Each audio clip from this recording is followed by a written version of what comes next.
है वासुदेव जी के यहाँ, और उस बच्चे का नाम श्री कृष्ण रखा जाता है।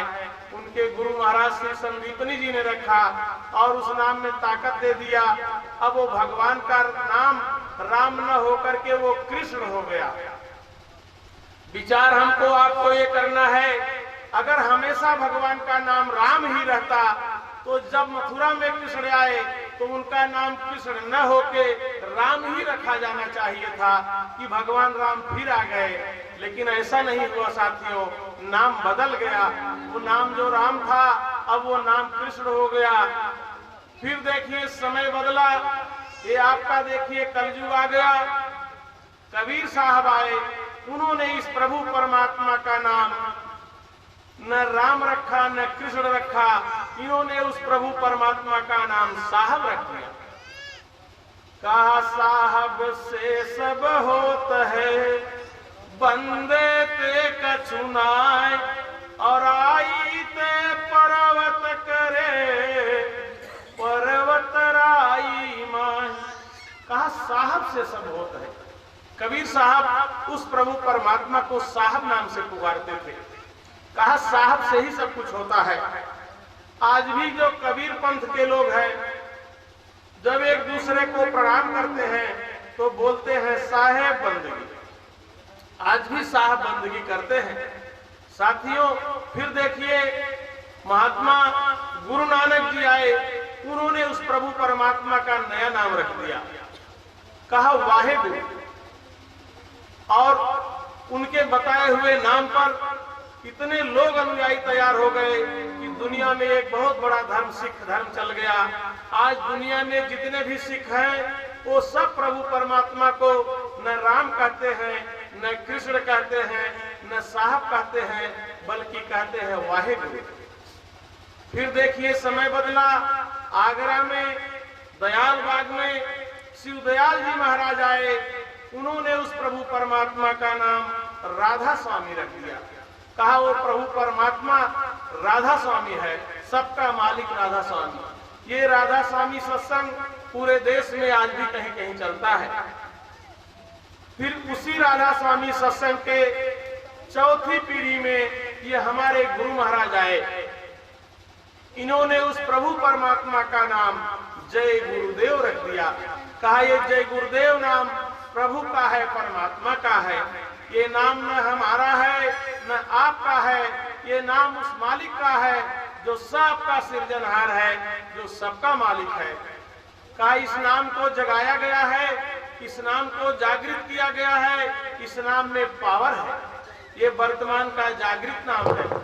आप जब चाहे, अगर आपको विश्वास न हो तो आप जब चाहो जहां भी चाहो इस नाम की परीक्षा ले सकते हैं कि ये नाम भगवान का है या नहीं है। लोगों ने कहा महाराज ये परीक्षा कैसे ली जाएगी?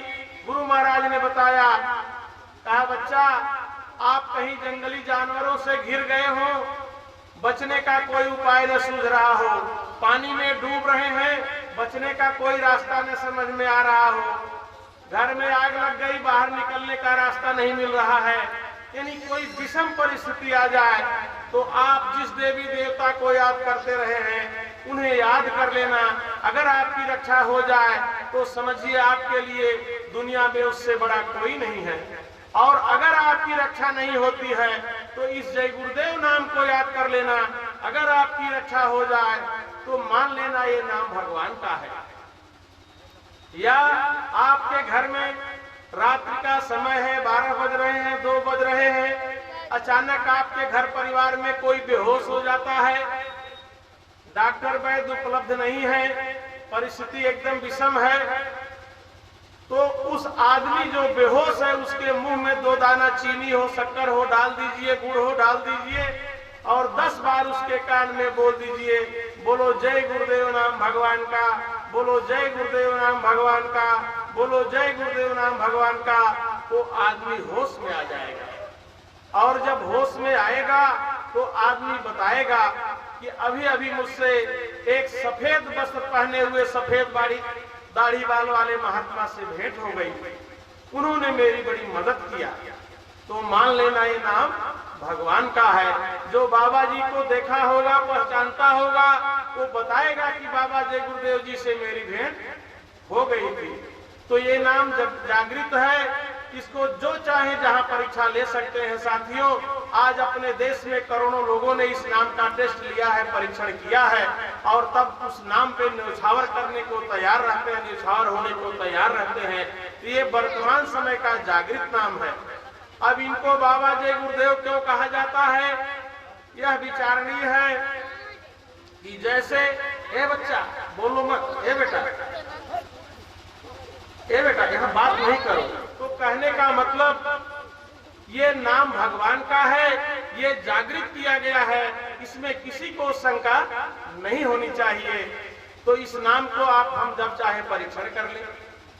फिर जो है, ये नाम बाबा जी का कैसे हो गया, लोग इनको बाबा जय गुरुदेव क्यों कहते हैं, ये ऐसे हो गया साथियों, जैसे कोई दूध बेचने वाला बल्टा लेके जाता है, उसका नाम नहीं जानते हैं आप, दूध लेना है तो कहते हैं वो बल्टा वाले, तो दूध वाला रुक जाता है, जानता है मुझे बुलाया जा रहा है।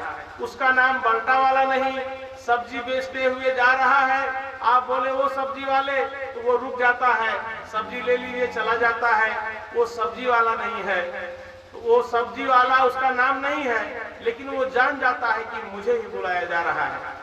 इसी तरह से ये बाबा जी जय गुरुदेव नाम का प्रचार घूम घूम कर पूरे देश में करते थे, इसलिए सब लोग इन्हें जय गुरुदेव बाबा जय गुरुदेव कहने लगे। क्योंकि गुरु और भगवान में कोई अंतर नहीं होता, गुरु साक्षात परम ब्रह्म होता है, गुरु भगवान के समान होता है, भगवान से भी बढ़ के गुरु का दर्जा दिया गया है। इसलिए आदरवश सब लोग बाबा जय गुरुदेव कहते हैं, और हम लोग भी कहते हैं कि मथुरा के परम संत बाबा जय गुरुदेव। तो इस नाम में पावर है, शक्ति है, जो चाहे इसकी परीक्षा ले सकता है, इसमें किसी को कोई शंका नहीं होनी चाहिए। तो ये तो रहा जय गुरुदेव नाम का परिचय। अब ये बाबा जी संदेश क्या बताते थे, गांव-गांव देश-देश सुन के इन्होंने कौन सा संदेश सुनाया कि आज 20 करोड़ लोग इनकी बात को मानने लगे। आखिर इनके अंदर वो कौन सी विशेषता है, कौन सी सच्चाई थी जिसको लोगों को इन्होंने बताया। तो उनका संदेश आम जनता के लिए क्या था, वो संदेश यही था जो हमारी आपकी रोज की जिंदगी की समस्या है उससे जुड़ा है। आखिर हम आप दुखी बार बार होते हैं, रोज आए दिन हमको सुख दुख मिलता रहता है, और कभी कभी महा कष्ट मिलता है। तो ये दुख और सुख हमको बार बार क्यों मिल रहे हैं, हमने कौन सी गलती किया है कि बार बार दुख उठाते हैं, बार बार परेशानी की समस्याओं में उलझे रहते हैं। आखिर हमने गलती क्या किया है, यह चीज हमको समझ में नहीं आती है। तो इसका समाधान बाबा जी बताते थे।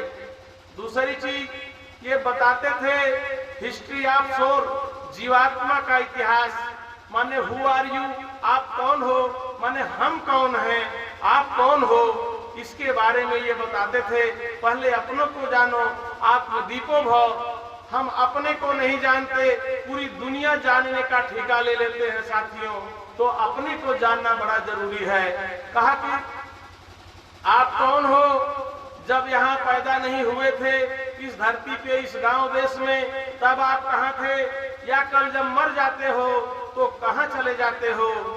तो बीच में जो ये समय मिलता है पैदा होने और मरने के बीच में, जिसे जीवन कहा जाता है, इसका मकसद क्या है, जीवन का उद्देश्य क्या है, what is use of life, जिंदगी का मकसद क्या है। मरण, पैदा होने के पहले हम कहाँ थे, मरने के बाद कहाँ जाते हैं, कहाँ कहाँ जाने की संभावनाएं रहती हैं, हमको जाना कहाँ चाहिए, और जहाँ जाना चाहिए वहाँ क्यों नहीं पहुँच पाते हैं, वहाँ कैसे पहुँचेंगे। आए दिन हमको समस्याएं घेरे रहती हैं, हमें दुखों से हम घिरे रहते हैं, इनका निवारण कैसे होगा। ये जो हमारे जिंदगी के मूल प्रश्न हैं, इस पे बाबा जी, मथुरा के परम संत बाबा जय गुरुदेव जी महाराज ने पूरी जनता को बड़े सुंदर, बड़े साफ और स्पष्ट शब्दों में संदेश दिया कि आप कौन हो। इसे जानने के लिए गुरु महाराज ने कहा मैं किताब लिख के चला जाऊं, किताब तो बहुत महात्माओं ने लिख दिया, लाभ बहुत थोड़े से लोग उसका उठा पाए। किताब लिखना बहुत जरूरी नहीं है, लेकिन सच्ची बात जानना बड़ा जरूरी है। किताबों में तो सब आपके धर्मशास्त्र के लिखा है, लेकिन हम उसको महत्व नहीं देते, तवज्जो नहीं देते और इसी दुनिया में उलझे रह जाते हैं, अपना असली काम नहीं कर पाते हैं। तो इन्होंने बताया कि आप कौन हो? कहा यू आर सोल, आप एक जीवात्मा हो। हम कहाँ रहते हैं? पैदा होने के पहले कहाँ थे? या ये जब धरती चांद सितारे नहीं थे? साथियों, एक समय ऐसा भी था इस ब्रह्मांड की रचना ही नहीं हुई थी। जब ब्रह्मांड की रचना नहीं हुई थी, ये धरती चांद सितारे नहीं बने थे, हम आप नहीं थे। जब कुछ नहीं था तो हम आप भी नहीं थे, तो हम आप आखिर कहाँ थे? उसी के बारे में महात्माओं ने बताया। आपके रामचरितमानस में भी गोस्वामी दास जी ने लिखा। क्या लिखा? कहा जब कुछ नहीं था तो केवल एक था। वो क्या था? गोस्वामी दास जी लिखते हैं, कहा एक अनीहय रूपय नामा, आज सच्चिदानंद परधामा। कहा वो केवल एक था। जब ये धरती चांद सितारे नहीं थे, कुछ नहीं था, तो केवल एक था। वो कैसा था? कहा एक अनीह अरूप अनामा। उसका न कोई नाम था न कोई रूप था, लेकिन वो एक था। तो वो था कैसा? कहा वो अजन्मा है, कभी वो जन्म नहीं लेता, न उसकी कभी मृत्यु होती है, वो जन्म मरण के चक्र में नहीं आता है। कहा वो अज सच्चिदानंद परधामा, वो सच्चिदानंद है। सच्चिदानंद क्या होता है? कहा वो सत है, वो चित है, वो आनंद पूर्ण है। इसमें तीन शब्द हैं, सत चित आनंद। वो कैसा था? कहा वो सत है, वो कभी नहीं मरता, अजर और अविनाशी है। भाइयों बहनों, सत उसको कहा जाता है कि जो हमेशा रहे, जिसका नाश कभी न हो, जो कभी न नष्ट हो, उसे सत कहा जाता है। जैसे आज भी है जो चीज, बहुत पहले भी थी और आगे भविष्य में लगातार रहेगी, जिसकी कंटिन्यूटी लगातार हमेशा बनी रहती है, वही सत है। तो वो मालिक कैसा था? कहा वो सत था। और कैसा था? वो कहा चित है, वो चैतन्य पूर्ण है। माने चैतन्यता क्या है? जैसे ये तख्ता जड़ है, ये माइक जड़ है, लेकिन हम आप चेतन हैं। पांच तत्व इस सृष्टि में जड़ है और एक तत्व चेतन है। जड़ क्या है? कहा शीत जल पावक गगन समीरा, ये पांच तत्व जड़ है। और जीवात्मा हमारी आपकी चेतन है। हमारी आपकी पेड़ पौधों में, गाय भैंस घोड़ा गधा बकरी, सभी जानवरों में जो जीव है वही चेतन है साथियों। तो वो मालिक कैसा था? वो सत है, वो चित है, वो चैतन्य पूर्ण है। और कैसा है? आनंद, वो आनंद पूर्ण है। माने कहने का मतलब वो सच्चिदानंद प्रभु है, वो आनंद का रूप था। मौलिक रूप से वो आनंदमयी है और हमेशा रहता है। कहा आज सच्चिदानंद परधामा, वो ऐसा धाम था कि जहां हमेशा आनंद ही आनंद रहा। और उसी आनंद में हम आप सारे जीव रहा करते थे। क्योंकि उसके बाहर कोई रचना ही नहीं थी, तो हम आप भी उसी आनंद में रहा करते थे। अब वो आनंद, जब से वहां से हम आप आनंद के बाहर निकले हैं और वो आनंद हमारा आपका छूट गया है, उसी आनंद की खोज इस दुनिया में हम करते रहते हैं। यहाँ इस संसार का हर प्राणी, हर जीव आनंद ही खोज रहा है। गाय है, घोड़ा है, गधा है, बकरी है, कुत्ते बिल्ली, जितने जानवर हैं, हम आप हैं, किसी को दुख पसंद नहीं है। सबको सुख चाहिए, सबको आनंद चाहिए। लेकिन यहाँ सबको आनंद नहीं मिलता है, दुख ज्यादा है, सुख तो कभी काल क्षणिक मिलता है। महात्माओं ने बताया सर्च करके, हम आप रोज अनुभव करते हैं, इस दुनिया में दुख बहुत है।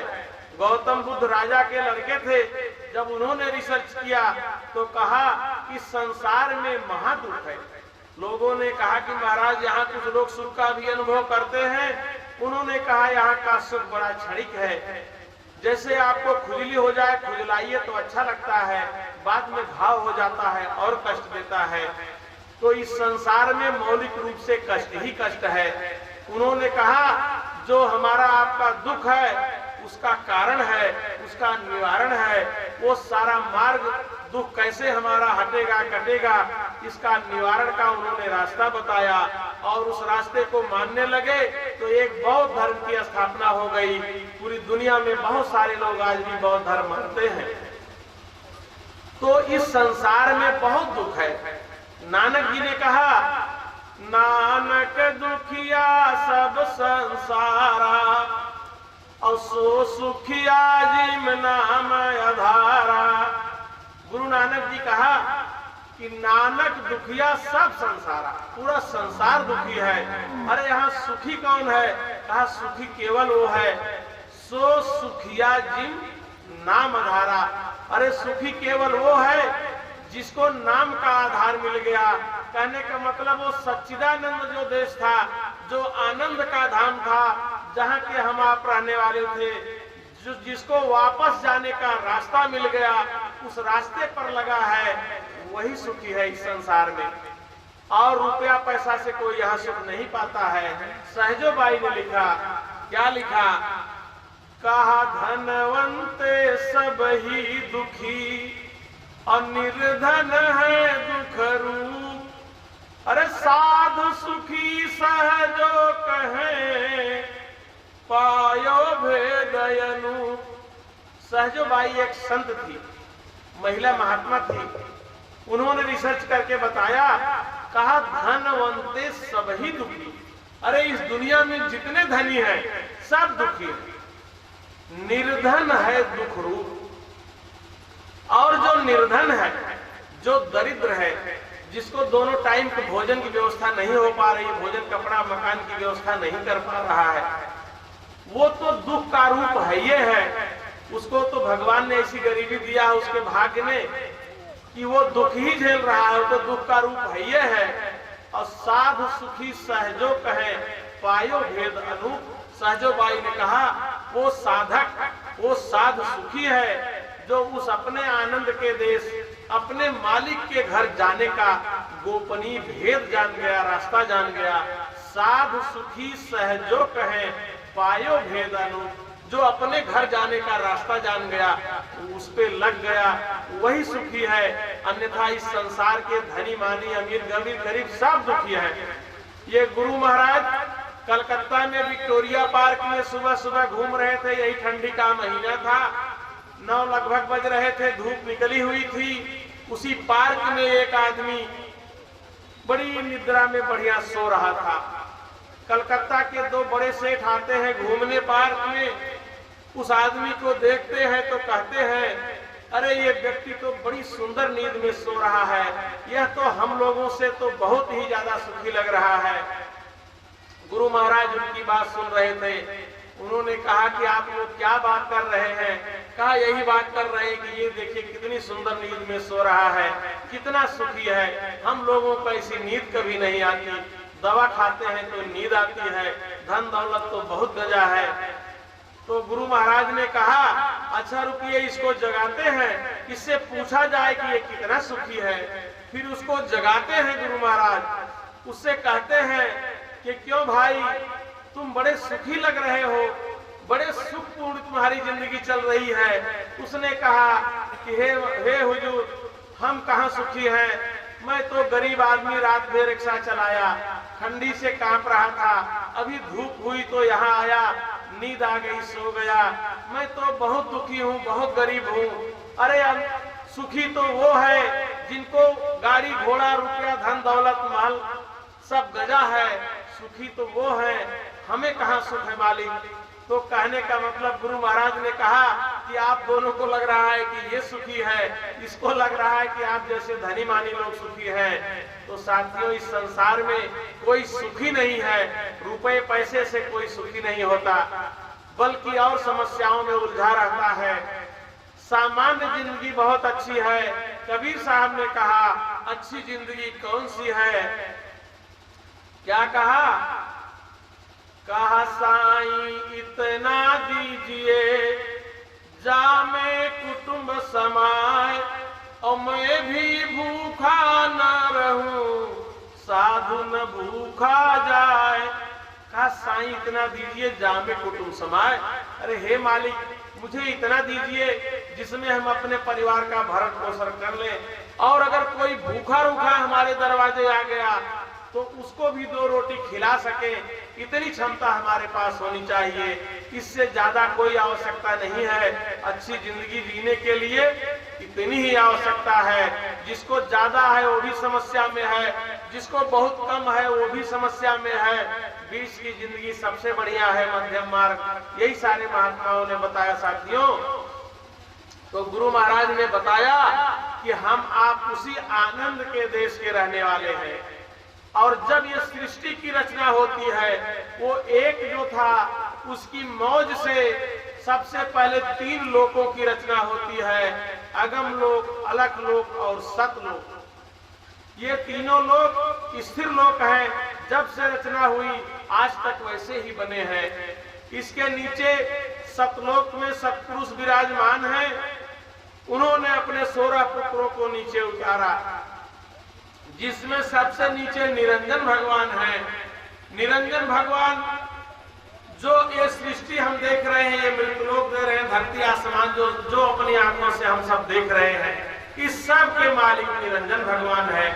निरंजन भगवान के लड़के ब्रह्मा विष्णु महेश हैं। उनकी अर्धांगिनी अद्या महाशक्ति है, आदिशक्ति जिनको कहा गया, जिनकी इस दुनिया में भांति भांति देवी रूप में पूजा हो रही है, वो आदिशक्ति ही है। वो निरंजन भगवान की अर्धांगिनी है और ब्रह्मा विष्णु महेश की माता है।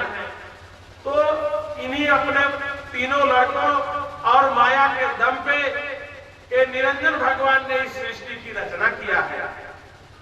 और जब रचना किया तो चूंकि पहले तो यहाँ जड़ तैयार किए गए मसाले, लेकिन बगैर चेतन सत्ता के ये जड़ रचना चल नहीं सकती। तो इन्होंने लाखों लाख वर्ष अनुनय विनय करके उस अनामी महाप्रभु से ध्यान लगा के उनसे निवेदन करके जाके उनसे जीवात्माओं का भंडार मांग के लिया। उसी में उन्होंने हमको आपको दान में दे दिया, और तभी से हम आप यहाँ चले आए।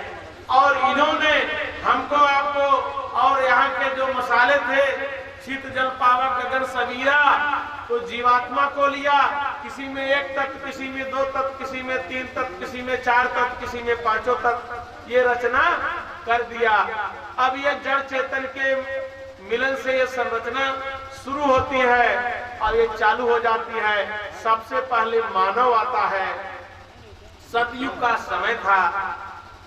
उस समय का सतयुग का जो मानव था उसको सब मालूम था कि हम आनंद के देश के रहने वाले हैं, यहाँ कुछ समय के लिए आए हैं। और जब समय पूरा होता था कि शरीर जब उनकी छूटती थी, यानी मरते थे, शरीर छूटती थी, ये वापस सीधे अपने आनंद के देश चले जा रहे थे। गोस्वामी दास जी ने लिखा भी, कहा सतयुग योगी सभी ज्ञानी, अकरि हरि ध्यान तरई भव प्राणी। कहा सतयुग में सब योगी विज्ञानी थे, सबकी तीसरी आंख खुली थी, सच्चाई को सब जानते थे और सब वापस चले जाने लगे। तो निरंजन भगवान ने देखा ये सब वापस चले जाएंगे तो मेरी रचना यहाँ की समाप्त हो जाएगी, मेरा राज समाप्त हो जाएगा साथियों। तो इनको बड़ी चिंता हुई। फिर लाखों लाख वर्ष तक उस अनामी महाप्रभु पर ध्यान लगाया, उनको खुश किया और उनको खुश करके कर्मों का अधिकार मांग के ले आया। क्या मांग के ले आया? कि धरती पे जो मानव हैं इन्हें कर्म करने का अधिकार दिया जाए, ये कर्म करें और फल देने का अधिकार उनको मिल जाए। ये ऊपर से वरदान उनको मिल गया साथियों। गोस्वामी दास जी लिखते हैं, कहा काल रूप में 3 कर भ्राता, अशुभ अशुभ कर्म फल दाता। कहा मैं काल हूँ और आपका भाई हूँ, आप जो शुभ या अशुभ करोगे उसी का फल मैं आपको देता हूँ, यही मेरा काम है।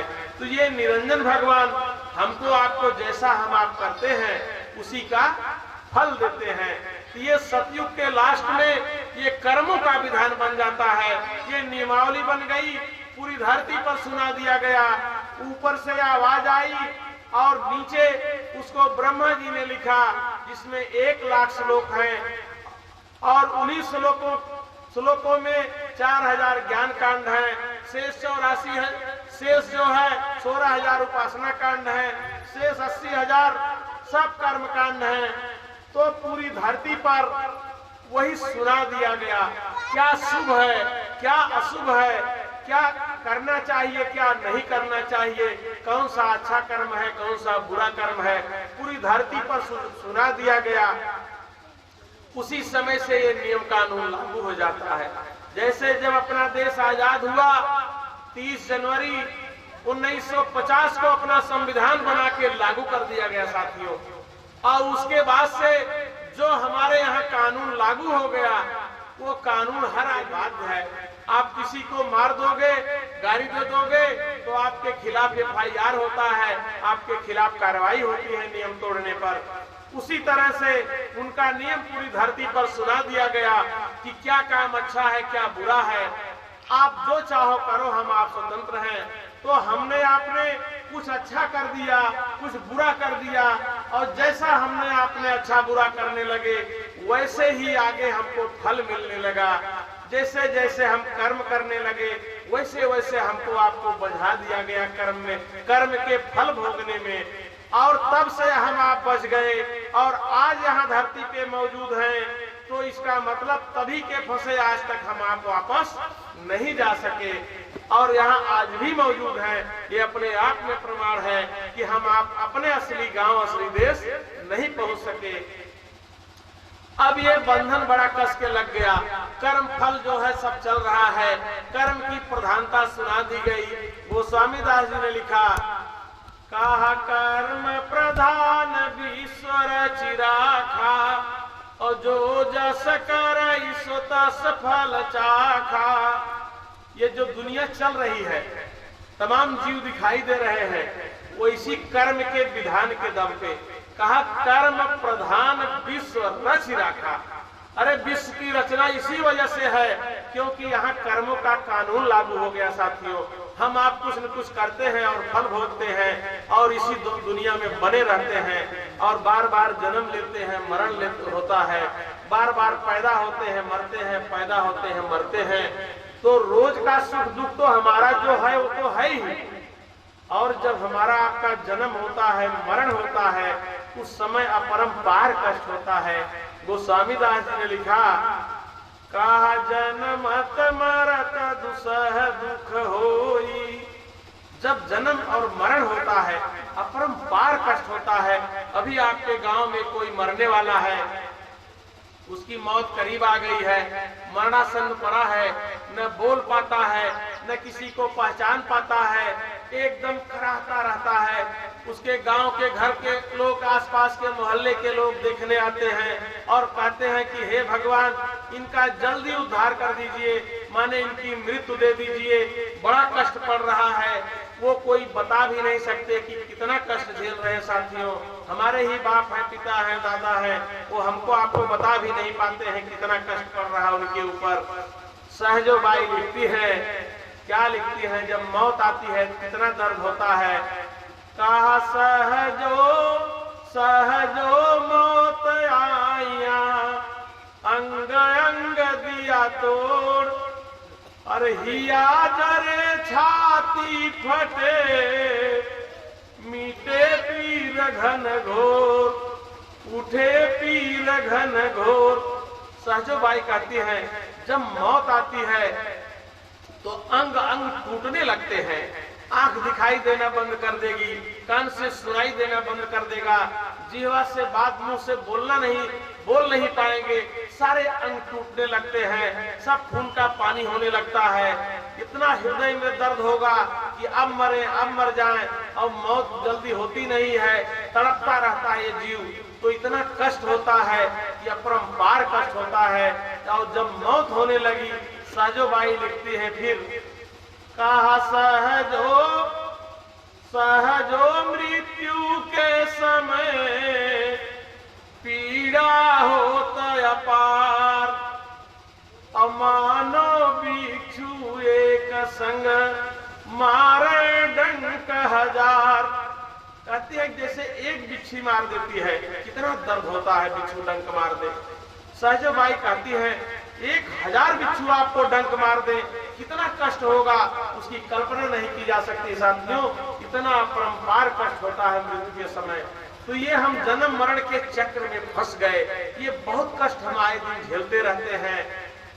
अब यही स्थिति रही तो सतयुग में तो लोग जा रहे थे, सतयुग के लास्ट में कर्मों का विधान बन गया, और जब कर्म का विधान बन गया तो वहीं से हम आप फंस गए, जो करेंगे वही भोगेंगे।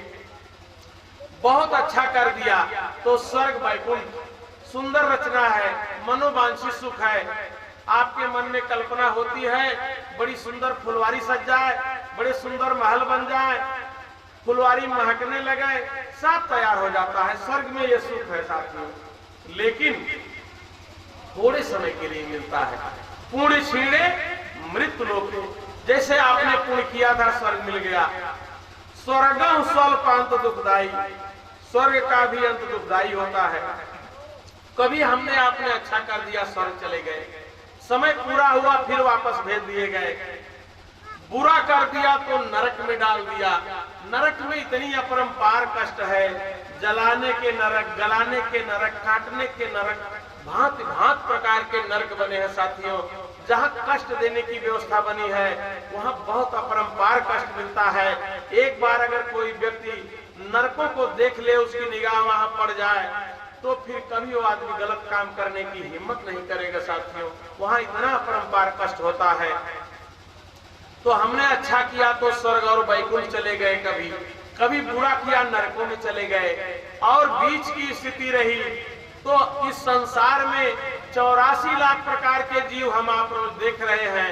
ये 4 कैटेगरी के होते हैं। क्या है? अंडज, पिंडज, उखमज और स्थावर। ये 4 प्रकार के जीव इस धरती पे हैं। कहा 30 लाख प्रकार के स्थावर, जो पेड़ पौधे वनस्पतियां हैं, इनकी संख्या 30 लाख है। 27 लाख प्रकार के उखमज, जैसे कीड़े पतंगे। अभी बारिश हुई अचानक, लाखों लाख कीड़े देखिए आ जाते हैं, ये सब उखमज हैं। लीख, ढील, कितने छोटे छोटे तुच्छ जानवर हैं जिनका कार्यकाल घंटा, 2 घंटा, 4, 6, 10 दिन की उम्र होती है, ये सब उखमज कहे जाते हैं। इनकी संख्या 27 लाख है। और 23 लाख प्रकार के पिंडज। पिंडज माने अंडज, अंडज माने जो अंडे से पैदा होते हैं। इसमें 9 लाख पानी में रहते हैं, शेष धरती पे बाहर रहते हैं। जो अंडे से पैदा होते हैं इनको अंडज कहा जाता है। तथा 4 लाख प्रकार के जीव पिंडज, जो पिंड से पैदा होते हैं। माँ के पेट से पिंड बाहर आता है, पिंड फूटता है, बच्चा तैयार हो जाता है, इसको पिंडज कहा जाता है। जैसे गधा, घोड़ा, गधा, बकरी, भांति भांति के जीव, गाय, भैंस जो आप देख रहे हैं, ये सब पिंडज है, सारे 4 पैर वाले पिंडज हैं। और हम आप भी उसी में आते हैं साथियों, पिंड से ही पैदा होते हैं। तो ये 4 बड़ी जेलें बना दिया, अंडज, पिंडज, उखमज और स्थावर। ये 4 सेंट्रल जेल बना दिया, स्वर्ग बना दिया, नरक बना दिया। अब हम आप अच्छा किए स्वर्ग गए, बुरा किए नरक गए, और बीच का काम रह गया स्थिति तो हमारे प्रारब्ध के हिसाब से 84 में डाल दिया। बार बार इसमें जन्म लेना, उसमें कभी हम आप भी कीड़े पतंगे थे, कभी गाय, भैंस, घोड़ा, गधा थे, और आज मानव के शरीर में आए हैं। ये मानव के शरीर पाने में अरबों अरब युग जाते हैं, 1-2 समय के नहीं, अरबों अरब वर्ष बीत जाते हैं साथियों।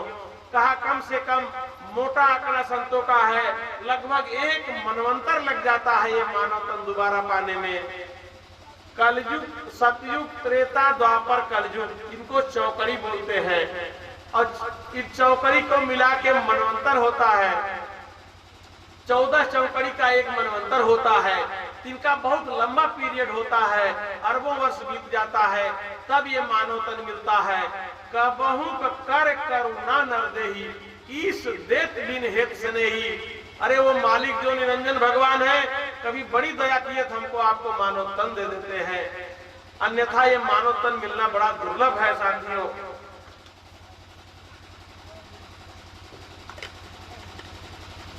तो इसी कर्म के चक्कर में हम आप फंस गए। सतयुग में कुछ वैसे गए, लास्ट में जब विधान बना फंस गए। अब इससे बाहर कैसे निकला जाए? तो महात्मा यही चीज समझाते हैं। गुरु महाराज कहते थे कि मोटी बात हर आदमी को जानना चाहिए, अमीर हो गरीब हो, स्त्री हो पुरुष हो, सबको मोटी बात, अनपढ़ हो गंवार हो, समझना चाहिए। बारीक बात कोई न समझ पावे, बहुत तेज बुद्धि नहीं है, कोई बात नहीं है, लेकिन मोटा नियम सबको जानना चाहिए। तो मोटा नियम क्या है? गुरु महाराज ने कहा, बच्चा जिस दिन मरोगे हिसाब होगा, हिसाब अच्छा हो गया तो स्वर्ग चले जाओगे, बुरा हो गया नरक में चले जाओगे, बीच की स्थिति रही तो इस 84 में डाल दिए जाओगे। 4 सेंट्रल जेल बनी है, इसी में फंसा दिया जाएगा, इसी में आप चक्कर काटते रहते हो। तो मोटी बात यह है कि जब हम आप मरेंगे हिसाब सबका होगा। हाँ, इससे बाहर निकलना है तो हम तब निकल सकते हैं कि अगर हमारे पास कोई कर्म न हो। कर्म कर्जा है, इस कर्जा को अदा करना पड़ता है। तो इस सृष्टि का नियम है कि यहाँ जो भी हम कर्म करेंगे उसी का फल भोगना पड़ेगा। कर्म जो जो करेगा तो उसी का भोग न भरना, यहाँ यही लगा है चक्कर। तो अगर मरते हैं जब हम आप, स्थिति ऐसी आ जाए कि हमारे आपके पास कोई न अच्छाई बचे और कोई न बुराई बचे, यानी कोई कुछ हमारे पास बचे ही न, कर्म जीरो आ जाए, आइडियल पोजीशन आ जाए, अगर ये स्थिति आ जाती है तो हमको आपको कर्म के बंधन में कोई नहीं बांध सकता है। न स्वर्ग भेज सकते हैं, न नरक भेज सकते हैं, न 84 में कोई शरीर दे सकते हैं। ये तो देते तब है कि हमारे पास कर्म रहता है तो उसी का फल देते हैं। यहाँ का नियम ही है कि शुभ और अशुभ कर्म फलदाता, जो आप हम शुभ या अशुभ करेंगे उसी का फल हमको आपको मिलेगा। तो ये जीरो अगर आ जाए तो हम कर्म के बंधन से बाहर निकल सकते हैं। अब ये जीरो पोजीशन कैसे आवे, यह बड़ा कठिन काम है। यही जीरो लाना है। जीरो चाहे जैसे आ जाए, हमारी सारी अच्छाई खत्म हो जाए, सारी बुराई खत्म हो जाए तो हमारा आपका काम हो जाए। लेकिन साथियों, इतनी उम्र हमारी आपकी बीत गई, हमको आपको आज की डेट में आंकड़ा भी हमारे आपके पास नहीं है कि हमने कितना अच्छा कर डाला, कितना बुरा कर डाला। आज टोटल औसत में अच्छाई की दिशा में हूँ या बुराई की दशा में हूँ, इसका सही आंकड़ा हमारे आपके पास नहीं है। लेकिन जब से हम आप 5 साल के हुए हैं, चित्रगुप्त नाम के 2 यमदूत हमारे साथ में लगे रहते हैं। उनका काम ही है कि हमारा हर क्षण का चित्र खींचते रहते हैं, वीडियो बनाते रहते हैं। चित्रगुप्त रहते हैं गुप्त, उनको हम देख नहीं पाते। उनका काम ही है कि हमारे हर क्षण का वो रिकॉर्डिंग करते रहते हैं।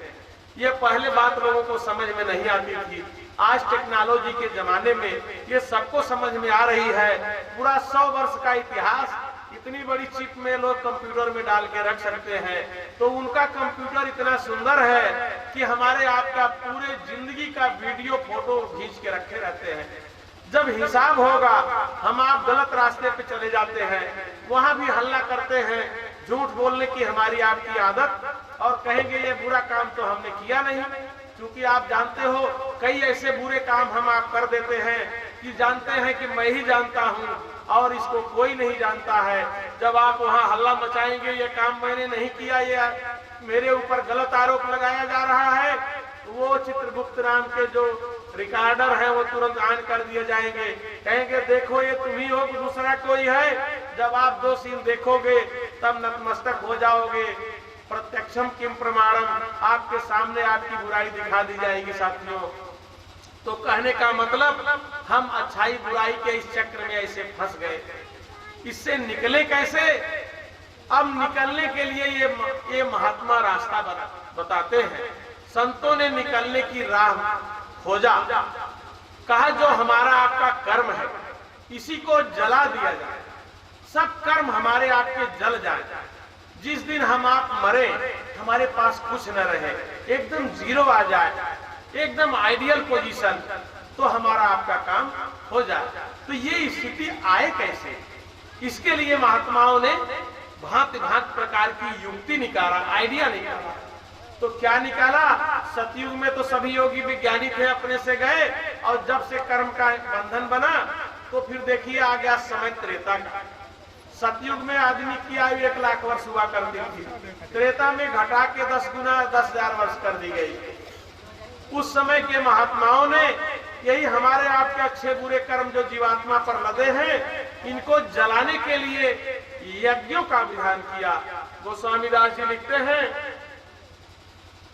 कहा त्रेता विधि यज्ञ नर करही, अप्रभु ही समर्पि कर्म भवत रही। कहा त्रेता में यज्ञों का विधान हुआ और सारे कर्म जो है जलवाए जाते थे यज्ञ में। भगवान राम और लक्ष्मण को उनके गुरुजी मान करके ले गए थे यज्ञ की रक्षा के लिए। यज्ञ उस समय के महात्मा नहीं करने पाते थे, राक्षस डिस्टर्ब करते थे। तो साथियों, यज्ञ के माध्यम से हमारे आपके कर्मों को जलाने की व्यवस्था त्रेता में बनी। फिर समय बदला, द्वापर आ गया, आदमी की आयु 10 गुना फिर घटा दी गई। अब 10,000 वाला आदमी 1,000 वर्ष जीने लगा। द्वापर में 1,000 वर्ष आयु हो गई हमारी आपकी। उस समय के महात्माओं ने रास्ता बदल दिया, थोड़ा आसान किया। क्या किया? गोस्वामी दास जी लिखते हैं, कहा द्वापर कर रघुपति पद पूजा, अतारन तरन उपायन दूजा। गुरु महाराज ने बताया द्वापर के समय में उस समय के महात्मा गांव के बाहर किसी अच्छे जगह पे सार्वजनिक स्थान पर बड़ी बड़ी मूर्तियां बनवाए और लोगों को बुला करके सुबह और शाम वहां जो है ध्यान कराते थे, कंसंट्रेशन बनाते थे, साधना करवाते थे। लोगों से कहते थे, ये बड़ी बड़ी मूर्तियां बनाए थे, आंख हीरे की लगाई जाती थी, रात में भी हीरा चमकता है, तो वो आंखें भगवान की दिखाई दे रही हैं, अपनी इन आंखों के भगवान की आंखों से मिलाओ, और जब सही सही आंख मिल जाए, मन न भागे, ये बाहर की आंख बंद कर लो, अंदर की आंख से उसी पे कंसंट्रेशन बनाए रहो। जिस दिन सही कंसंट्रेशन बन गया, अंदर की तीसरी आंख खुल जाती थी, भगवान के घर जाने का दरवाजा खुल जाता था। तो उस समय साधना करने का तरीका उस समय के महात्माओं ने निकाला। फिर देखिए समय बदला, आ गया कलयुग, आदमी की आयु 10 गुना फिर घटा दी गई। अब आदमी 1,000 के बजाय 100 वर्ष जीने लगा। अब 100 वर्ष जीने वाला आदमी बहुत कमजोर हो गया।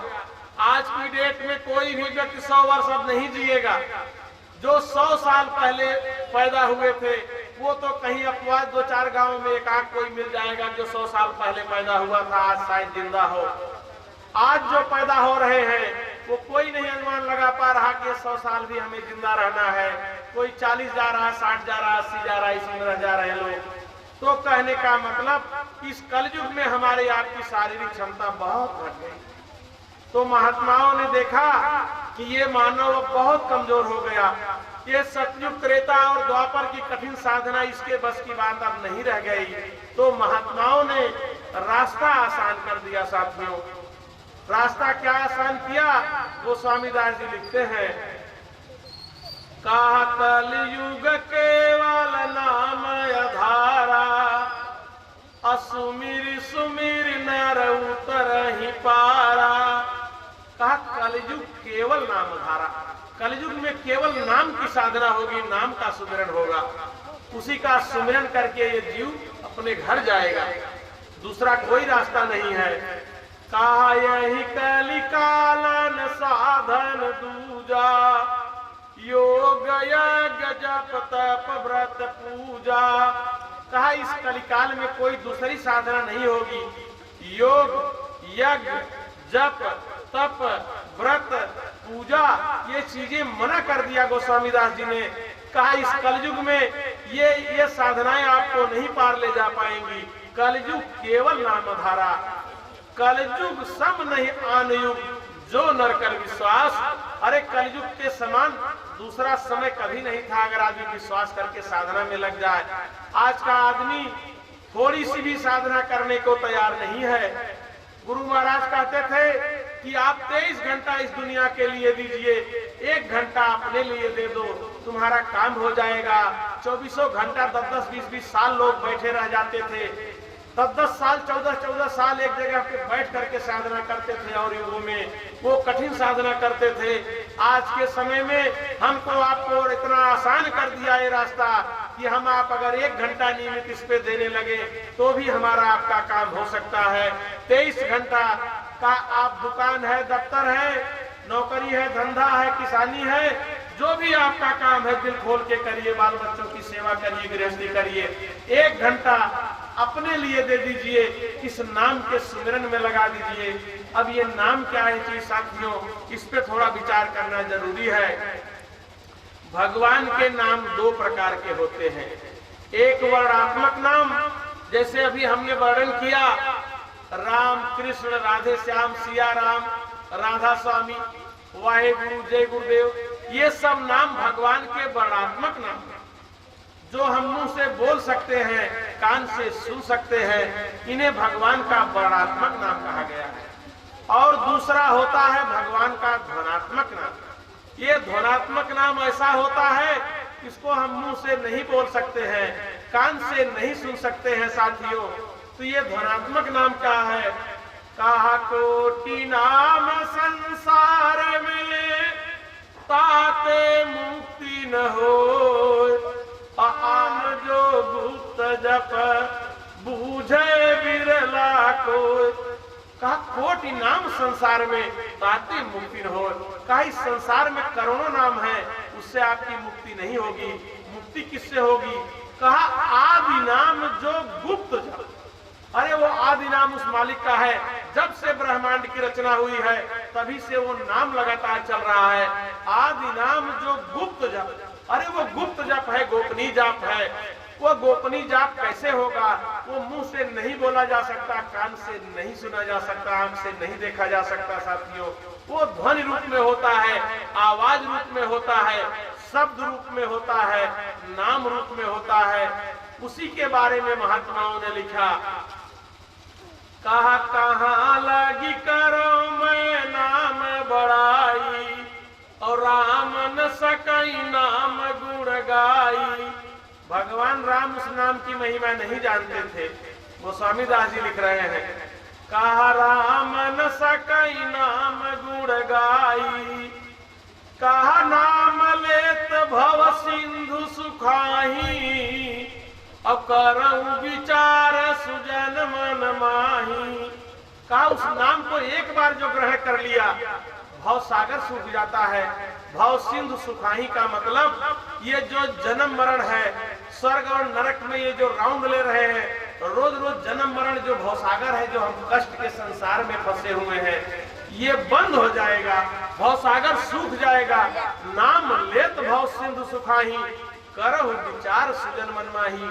कहा हे सज्जनों विचार करिए, वो ऐसा नाम है जो इसको एक बार ग्रहण कर लिया तो हमेशा का उसका काम हो जाता है।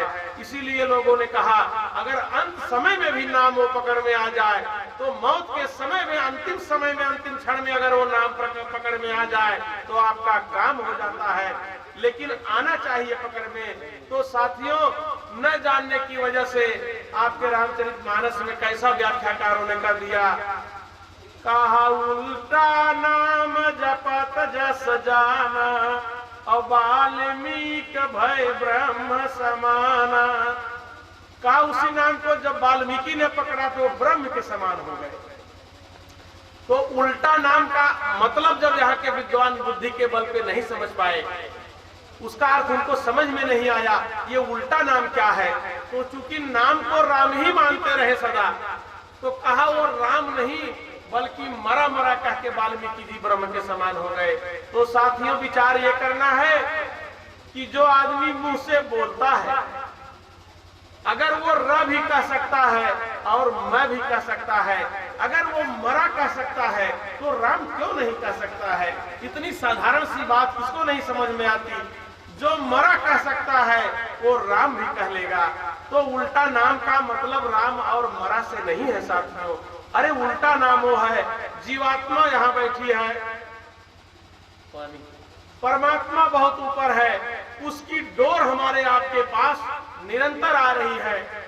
हमारे आपके पास जीवात्मा के पास तक नाम की डोरी कंटिन्यूटी यहाँ आती है और हमारे आपकी जीवात्मा के प्रकाश को इस पूरे शरीर में 6 जगह पे कस के बांधा गया है। शरीर में 6 चक्र है, बुधा चक्र, लिंग चक्र, नाभि चक्र, वक्ष चक्र, कंठ चक्र और ये आज्ञा चक्र। जीवात्मा यहाँ बैठी है, इसका प्रकाश पूरा शरीर में फैला है और इन 6 जगहों पे कस के बांधा गया है। जीवात्मा यहाँ बैठी है, पूरा शरीर इसी जीवात्मा की वजह से चल रहा है। अभी ये जीव बाहर निकल जाए, तुरंत डेड बॉडी ये मुर्दा हो जाती है, शरीर जला दिया जाता है। कहने का मतलब जीवात्मा बैठी यहाँ है, इसका प्रकाश पूरे शरीर में फैला है, तो नाम की डोरी यहाँ तक आ रही है और प्रकाश पूरे शरीर में फैला है। इसी प्रकाश को साधना में समेट करके अंदर से ऊपर चढ़ा देना है। इसी को जिधर से वो नाम की डोरी आई है, जिधर हमारा असली गांव है, असली देश है, उसी दिशा में अपने आप को समेट करके ऊपर चढ़ाई चढ़ना है। इसी को उल्टा नाम कहा गया साथियों। इस गोपनीय राज को जब विद्वान पढ़े लिखे पीएचडी रिसर्च वाले ये नहीं जान सकते, कितनों ज्यादा पढ़ ले उनके बुद्धि का विषय ही ये नहीं है। ये तो जानेगा वो जो उस आनंद के देश में, उस सच्चे देश में जो रोज आता जाता है, जिसे संत कहते हैं, वही इस भेद को जानता है साथियों। अन्यथा और दुनिया में कोई भी महात्मा जो दाढ़ी बार बना लिए, किताब खूब पढ़ते हैं, वेद शास्त्र खूब पढ़ेंगे, लेकिन इस नाम की महिमा नहीं जानते हैं। अरे वो क्या जानेंगे, अयोध्या के भगवान राम नहीं जानते थे, रामचरितमानस कह रही है। अगर राम नाम ही वो नाम होता तो राम नाम को पा करके राजा दशरथ जो भगवान राम के पिता थे वो ही चले गए होते, लेकिन दशरथ भी जो भगवान राम के पिता थे उनको भी भगवान राम ने नहीं पार किया साथियों। रामचरितमानस प्रमाण है। गोस्वामी दास जी ने लिखा कि दशरथ को जब उनकी मौत आई तो लास्ट राम के ही वियोग में मरे थे और राम राम कहते ही मरे थे। अब जहाँ रामलीला होती है, दशरथ का मरण आप देखेंगे तो दशरथ राम राम राम राम कहते हुए मर गए थे। यही बात गोस्वामी दास जी ने लिखा है। कहा राम राम कही राम कही, राम राम कही राम, और तनु परिहर रघुबर बिरह, राव गए सुरधाम। राजा राव गए सुरधाम।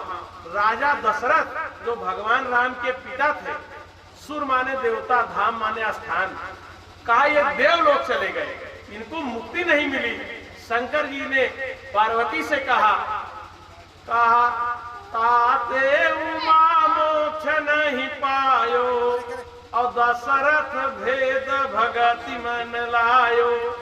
शंकर जी कहे हे पार्वती, राजा दशरथ को मोक्ष नहीं मिला, उन्होंने भेद भक्ति में राम की भक्ति किया और वो मुक्ति उनकी नहीं हुई। कहा सगुणोपासक मोक्ष न लेहि, और तिनको राम भगत निज देहि। जो सगुणोपासक हैं, जो मूर्ति पूजा करते हैं, सगुणोपासना सभी जानते हैं साथियों, इनको मोक्ष मुक्ति किसी को आज तक नहीं मिली और न मिलेगी।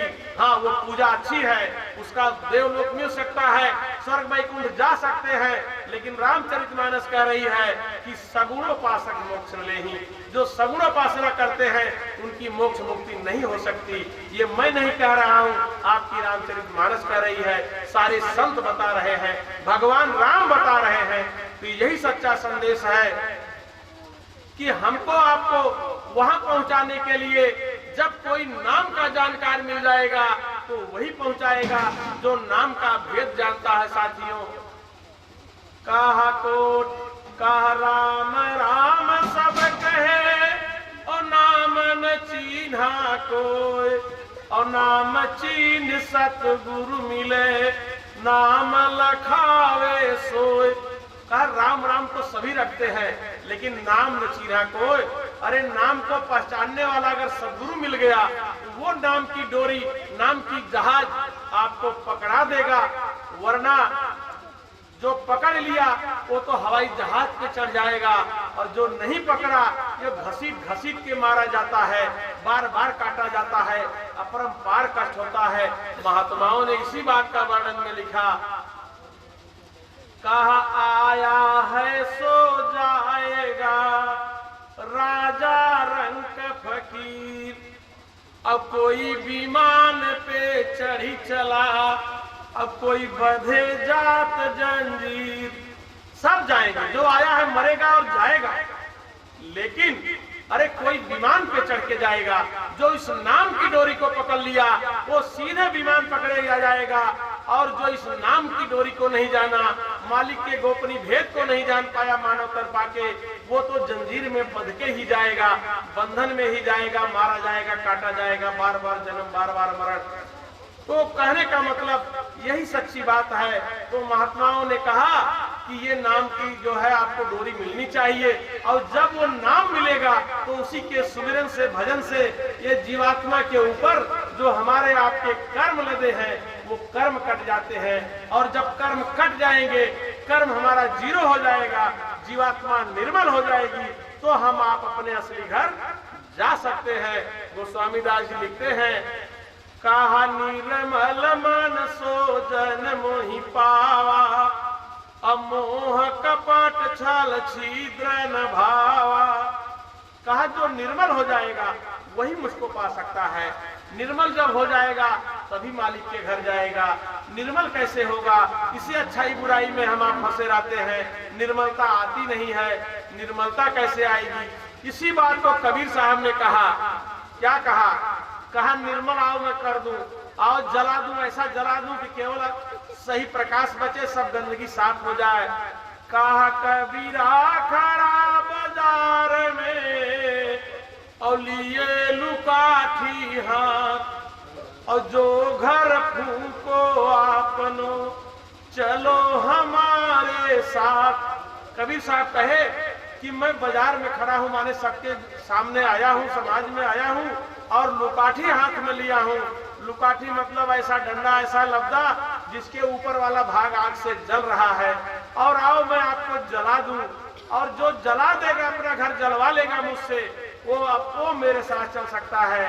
कहा जो घर फूको आपनो चलो हमारे साथ। जो अपना घर जलवा ले, घर क्या है साथियों? जो हमने आपने अच्छे बुरे कर्म किए हैं उसका जो पर्दा हो गया है वही हमको घेर के रखा है, उसी को जलाना है। जब वो जल जाएगा जीवात्मा निर्मल हो जाएगी, और निर्मल मन सो जन्म पावा। और जब निर्मल हो जाएगा मन, ये जीवात्मा निर्मल हो जाएगी, कर्मों का इसके ऊपर प्रभाव नहीं रहेगा, तो ये आनंद के देश जा सकती है साथियों। लेकिन यह जीवात्मा निर्मल कैसे हो? कहा बगैर गुरु के नहीं संभव है। ये हमारे आपके जितने कर्म हैं इसको काटने की कोई युक्ति नहीं इस ब्रह्मांड में आज तक बनी। सतयुग, द्वापर, त्रेता, कलयुग सब बीता जा रहा है। ये जीवात्मा जब से आई है इसी जन्म मरण के चक्र में फंसी पड़ी है, इसको बाहर निकलने का कोई रास्ता नहीं है। तो कबीर साहब ने सबसे पहले देखा कि महात्मा बड़े दयालु होते हैं, कि देखा ये सारे जीव इसी संसार में आके फंस गए, वापस नहीं जा रहे हैं, और जो यहाँ पूजा पाठ भी कर रहे हैं इसी में इसी 84 चलन की पूजा कर रहे हैं। कहा योगी सोगी भेक शेख सब अटक रहे डगमग में, सब इसी रास्ते में फंसे पड़े हैं। स्वर्ग, वैकुंठ, नरक और 84 का चक्कर लगा रहे हैं। इससे बाहर जाने की किसी के पास कोई युक्ति नहीं है। तो ये संत बड़े दयालु होते हैं, इन्होंने हमारे आपके ऊपर दया किया, और सबसे पहले कबीर साहब आए, उन्होंने इस सत्य मार्ग की स्थापना किया। अरे कहा तू चेतन हो, तुम्हारा घर चेतन है, तू चेतन की साधना चेतन से होगी। आप अपने आप को उस मालिक के घर तक पहुंचा सकते हो, बस जानकार मिल जाए, तरीका बता दे। जैसे आपको घी निकालना है, आपको दूध दे दिया जाए, आप कभी घी नहीं निकाल सकते जब तक आपको जानकारी नहीं है। दूध को कैसा गरमाया जाए, उसमें कैसे जेवन डाला जाए, वो कैसे पकेगा, फिर मथनी से कैसे उसको मथा जाता है, बड़े सिस्टम से फिर मस्का निकाला जाता है, फिर उसको खौला के गरमा के तला करके तब उसमें से शुद्ध घी बनता है साथियों। तो इसका तरीका होता है, वो घी तो है दूध में, लेकिन कोई निकाल नहीं सकता। निकलेगा तब कि जब अगर आपको तरीका मालूम हो जाए तब।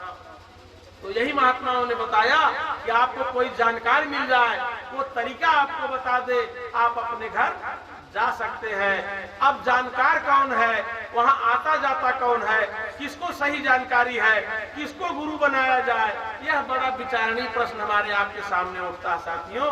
क्योंकि इस आपके भारतवर्ष में आज की डेट में एक गांव के पीछे करीब 5 महात्माओं का औसत आता है, जितने साधु सन्यासी दाढ़ी बार और ड्रेस बना के घूम रहे हैं, मठ बना के बैठे हैं। तो किसको संत माना जाए, किसको गुरु माना जाए, यह बड़ी समस्या आती है। तमाम कर्म कुकर्म किए और बाद में साधु सन्यासी बन गए और बैठे हैं। जब उनकी पोल खुलती है तो पूरी जनता के बीच उजागर होती है, तो जनता में साधु महात्माओं के प्रति घृणा पैदा हो जाती है साथियों। लेकिन सच्चाई सच्चाई ही रहेगी, सच्चाई को कोई कभी हटा नहीं सकता। मौत निश्चित है, हमारे पीछे आ रही है, सामने तैयार खड़ी है। मरने से पहले हमको आपको जो सही समय मिला है, थोड़ा समय मिला है, उसका उपयोग हमको आपको करना होगा। यही महात्मा सच्चा संदेश देते हैं कि जानकार मिल जाए, उससे आप मदद ले सकते हो। कैसे लेंगे? कहा नाम का भेद जानने वाला कोई गुरु मिल जाए, आपका काम हो जाएगा। तो इस संसार में गुरु 7 प्रकार के होते हैं साथियों। समय कम है, आप लोग बहुत देर से बैठे हैं, मैं थोड़ा शार्ट में बताऊंगा कि प्रथम गुरु पिता अरु माता, रक्त बीज के जो है दाता, और दूसरा गुरु हुई वह दाई, गर्भवास की मैल छुड़ाई। और तीसरा गुरु जो नाम उचारा, ले ले कर तब गाँव पुकारा। और चौथा गुरु जब दीक्षा दीना, और तब संसारी मार्ग चीन्हा। पांचवा गुरु जब दीक्षा दीना, राम कृष्ण का सुमिरन कीन्हा। छठवा गुरु जो सब भ्रम तोरा, ओमकार से नाता जोरा। सतवा गुरु जो शब्द लखावा, और जहाँ के जीव तहाँ पहुँचावा। हे साथियों, ये 7वां गुरु जिस दिन हमको आपको मिलेगा, यही उस अपने घर का राह जानता है, यही हमको आपको पहुँचाएगा। पहले गुरु माता पिता, दूसरे वो दाई जो बच्चा पैदा कराई, तीसरा गुरु वो जो बच्चे का नाम रखा और उसी नाम से ये रमेश दिनेश हो गए, नामकरण हो गया। ये तीसरे गुरु। चौथा गुरु वो जो हमको इतिहास, ABCD, भूगोल, राजनीति, दुनिया का गणित विज्ञान पढ़ा रहा है। कोई आपको कुछ सिखा दिया, कोई खाना बनाना, कोई मकान बनाना, कोई गाड़ी चलाने, भांत भांत की चीजें दुनिया में सिखाई जा रही है। माने हमको आपको जीने खाने के लिए जो दुनिया में सिखाया जा रहा है, ये चौथे गुरु का काम है। बहुतों के गुरु हम हैं और बहुतों के गुरु आप हैं। आपने सिखा दिया, आप गुरु हो गए। आपने किसी से सीख लिया तो आपका गुरु हो गया।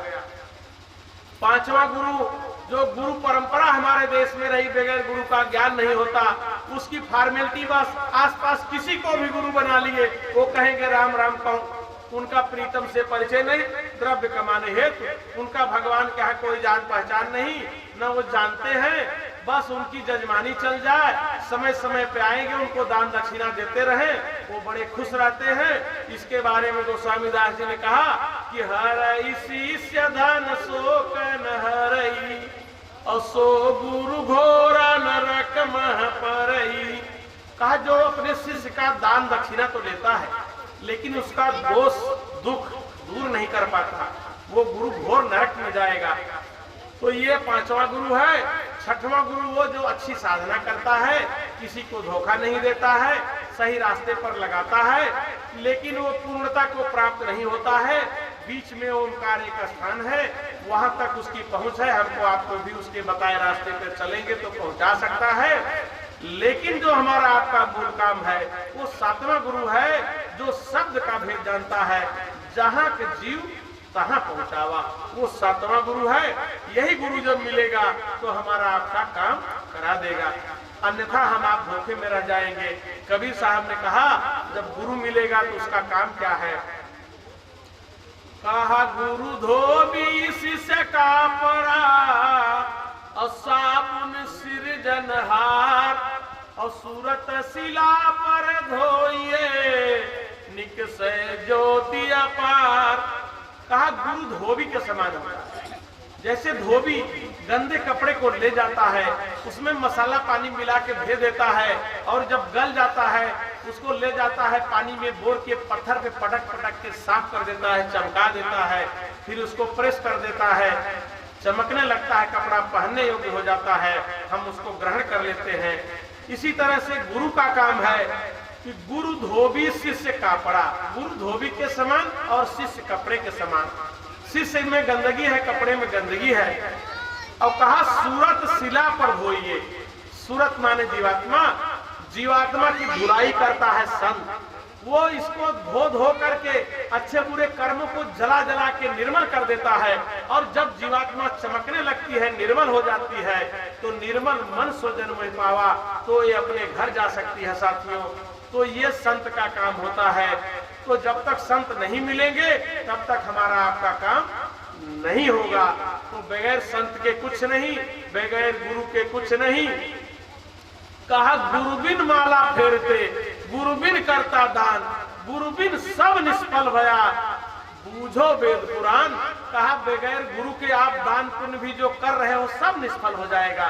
बगैर गुरु का कुछ नहीं होने वाला इस कलयुग में। गुरु ही सब कुछ आपकी जो है संभाल करेगा। नहीं तो जितना हम मतलब अच्छा कर्म करके हम आगे जाना चाहेंगे उतना और लाद लेते हैं साथियों। कोई कहा कि हम वैराग्य हो गया, सन्यासी हो गए, साधु हो गए, घर छोड़ के चला गया, बस दूसरे की कमाई खा रहा है, बैठ के पूजा कर रहा है कहीं। तो पूजा करना तो शुभ कार्य है, लेकिन दूसरे की कमाई खाओगे, अभी आपका लोड जो था उससे और ज्यादा बढ़ जाएगा। अरे जब तक वो संत नहीं मिलेगा जो सबका मालिक है, संत सर्व समर्थ होते हैं, वो चाहे हमारे आपके अच्छे बुरे कर्मों को जला दे, उनके पास ये क्षमता होती है। दूसरे के पास नहीं होती वो क्षमता। वो न राम के पास थी, न कृष्ण के पास थी, न ईसा के, न मूसा के, किसी के पास वो चीज नहीं थी। और वो जिसके पास है वो केवल संत होते हैं। लेकिन हम आप दुनिया वाले भगवान को मानते हैं, राम को मानते हैं, कृष्ण को मानते हैं, तो राम की बात नहीं मानते, कृष्ण की बात नहीं मानते, अपने धर्मशास्त्र को नहीं मानते। पूजा पाठ तो कोई न कोई सब कुछ करते हैं, लेकिन वो सारी पूजा इसी 84 में चलने वाली करते हैं। पूजा करने से शुभ कर्म बनेगा और कर्म ही बंधन बनेगा। ये सच्चा मार्ग संतों ने स्थापित किया, बताया, कहा कर्म ही प्रधानता है और कर्म ही बंधन है। तो इस कर्म को जलाना होगा साथियों। जैसे आपका मकान है, रोज झाड़ू लगाते हो, सफाई करते हो, अगर झाड़ू लगाना बंद कर दो 6 महीने तो मकान के अंदर रहने लायक नहीं होगा। इतना कूड़ा, इतनी गंदगी, इतना जाला लग जाएगा, आप वहाँ नहीं रह सकते। इसी तरह से ये जीवात्मा है, हम आप रोज अच्छा बुरा कर्म करते हैं, तो रोज हमको आपको इसको जलाने का तरीका मालूम होना चाहिए।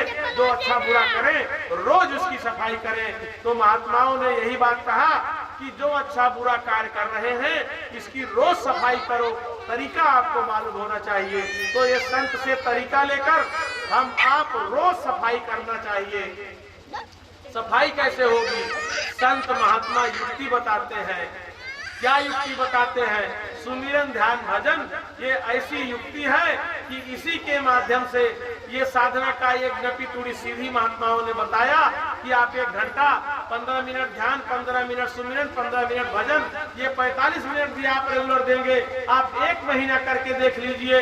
ये संतों का बताया हुआ रास्ता प्योर वैज्ञानिक है, प्योर आध्यात्मिक है, ये पराविद्या है। जैसे आप अपने बच्चे को ABCD का ठागा पढ़ाते हैं, आपको मालूम है कि यही पढ़ा देंगे मेरा बच्चा डॉक्टर, वैज्ञानिक, इंजीनियर, SP, DM बन सकता है, इसीलिए हम आप पढ़ाते हैं, रुपया पैसा खर्चा करते हैं। इसी तरह से ये पराविद्या है। इसकी ABCD जब आप सीख जाएंगे, इसका तरीका, मैटर, मैनर सीख जाएंगे, तो good idea, good thinking, good behaviour आपके अंदर आ जाएगा और आप सत्मार्ग पे लग जाएंगे, अपने मानव जीवन को सफल बना लेंगे। अन्यथा यो धोखे में तो ये सारे जीव चले जा रहे हैं, सारे जानवर चले जा रहे हैं। उसी तरह से आप भी जानवरों के रेट पे चले जाओगे साथियों। गोस्वामी दास जी ने कहा, काहित अनहित पशु पक्षी व जाना, अमानुष तन गुण ज्ञान निधाना। कहा हित अनहित ये तो जानवर भी जानते हैं, पशु पक्षी भी जानते हैं। चिड़िया कितना सुंदर घोंसला बनाती है, बाल बच्चों का पालन करती है, अपना पेट पालती है।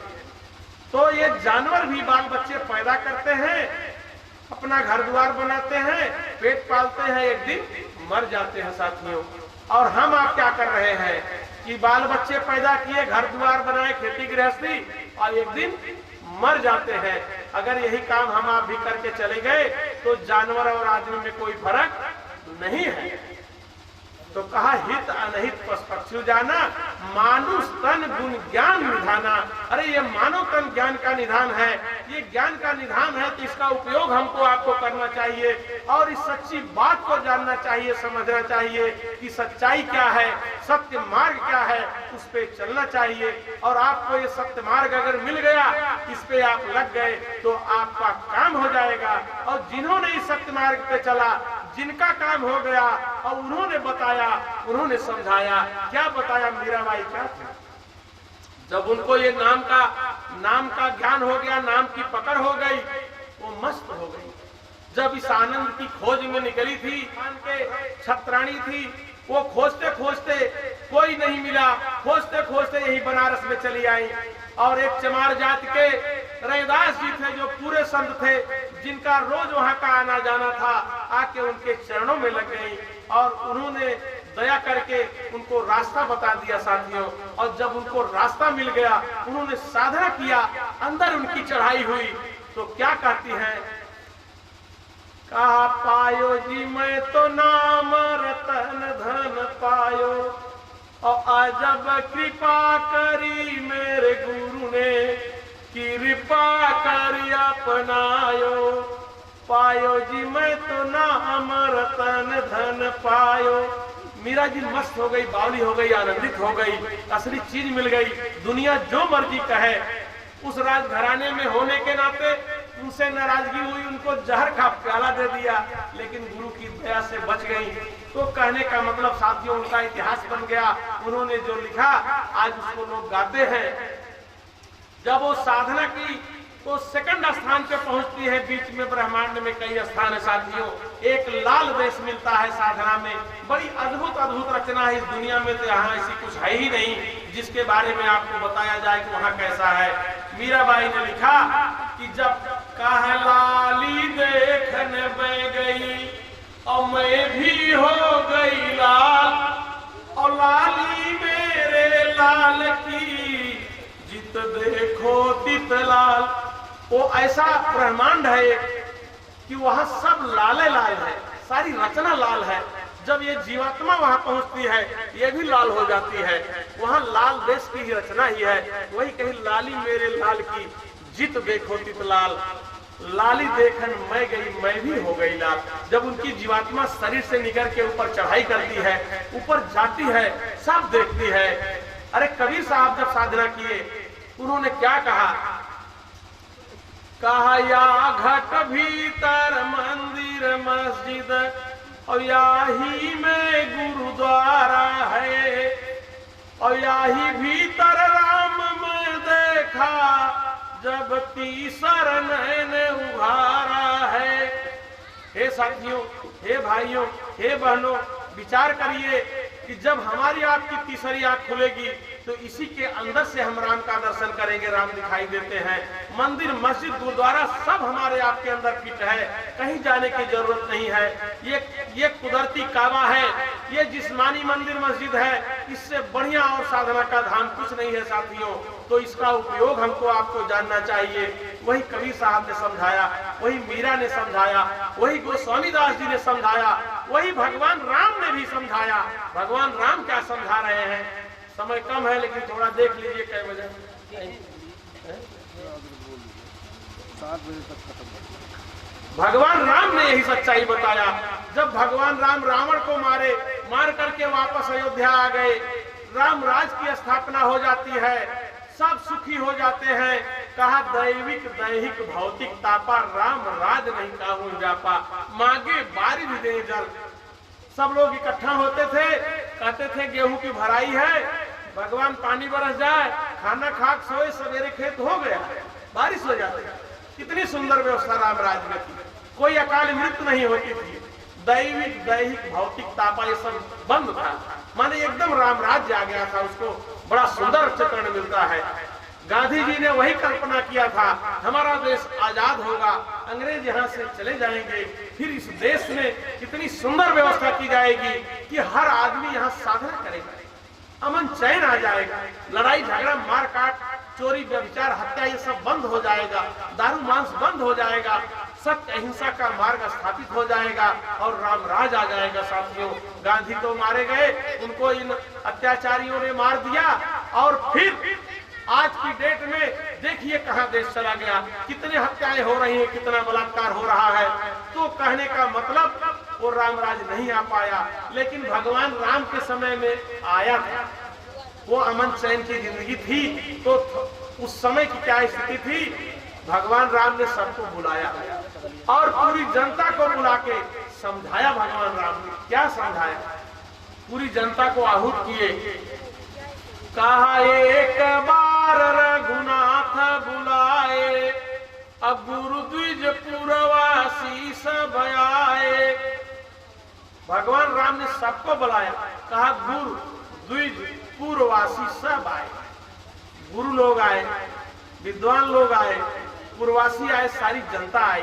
पूरी जनता को उन्होंने आहूत किया, आई और भगवान राम हाथ जोड़ के खड़े हुए, कहे आप लोग मेरी प्रजा हो, मैं यहाँ का राजा हूँ।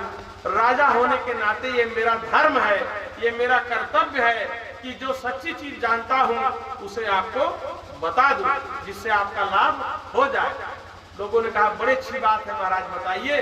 तो भगवान राम वही उपदेश देते हैं, क्या कहते हैं, कहे सुनहु सकल पुर जैन मम बानी, और कहूं न काछु ममता उरयानी। कहा मैं ममता बस कोई बात नहीं बता रहा हूँ, मैं यहाँ का राजा हूँ, अपने कर्तव्य का पालन कर रहा हूँ। सुनहु सकल पुरजन मम बानी, हे सारे जनता के लोग मेरी बात ध्यान से सुन लो। फिर आगे कहते हैं, कहा नहीं अनीति का छुभा खाओ भाई,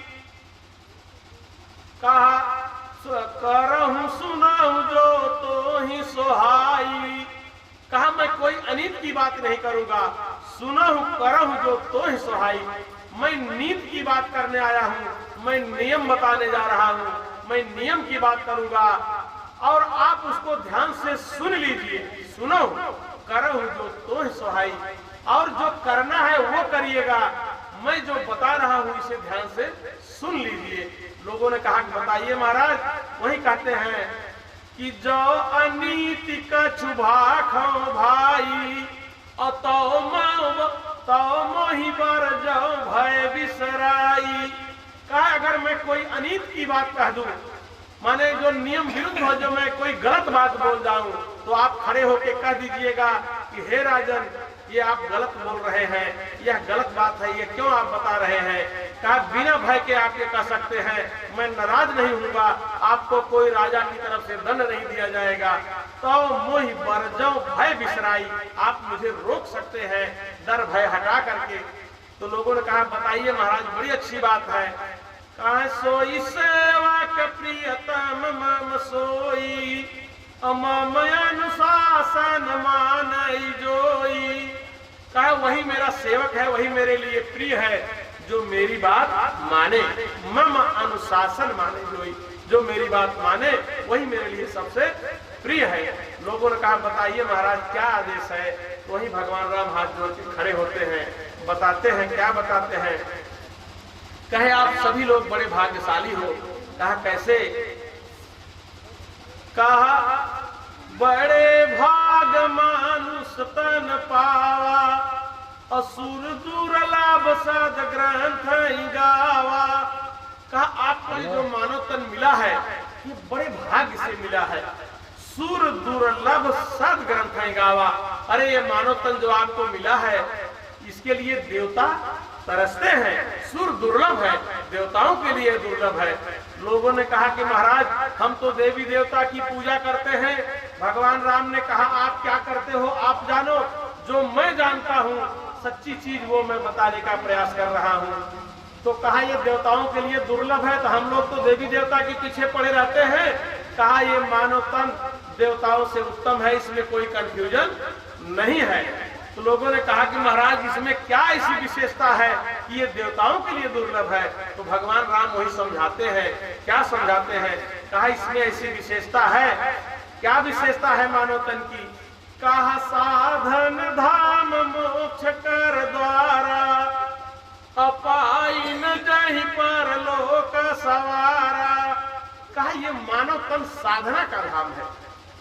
साधन धाम मोक्ष कर द्वारा, ये मानव तन क्या है? इसी में साधना हो सकती है, साधना का धाम है।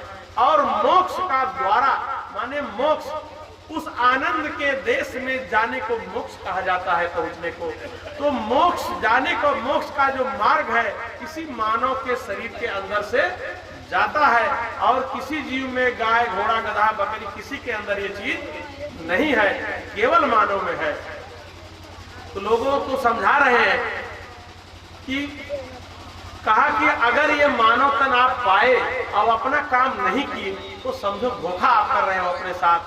कहा साधन धाम मोक्ष कर द्वारा और पाई न जहि परलोक सवारा।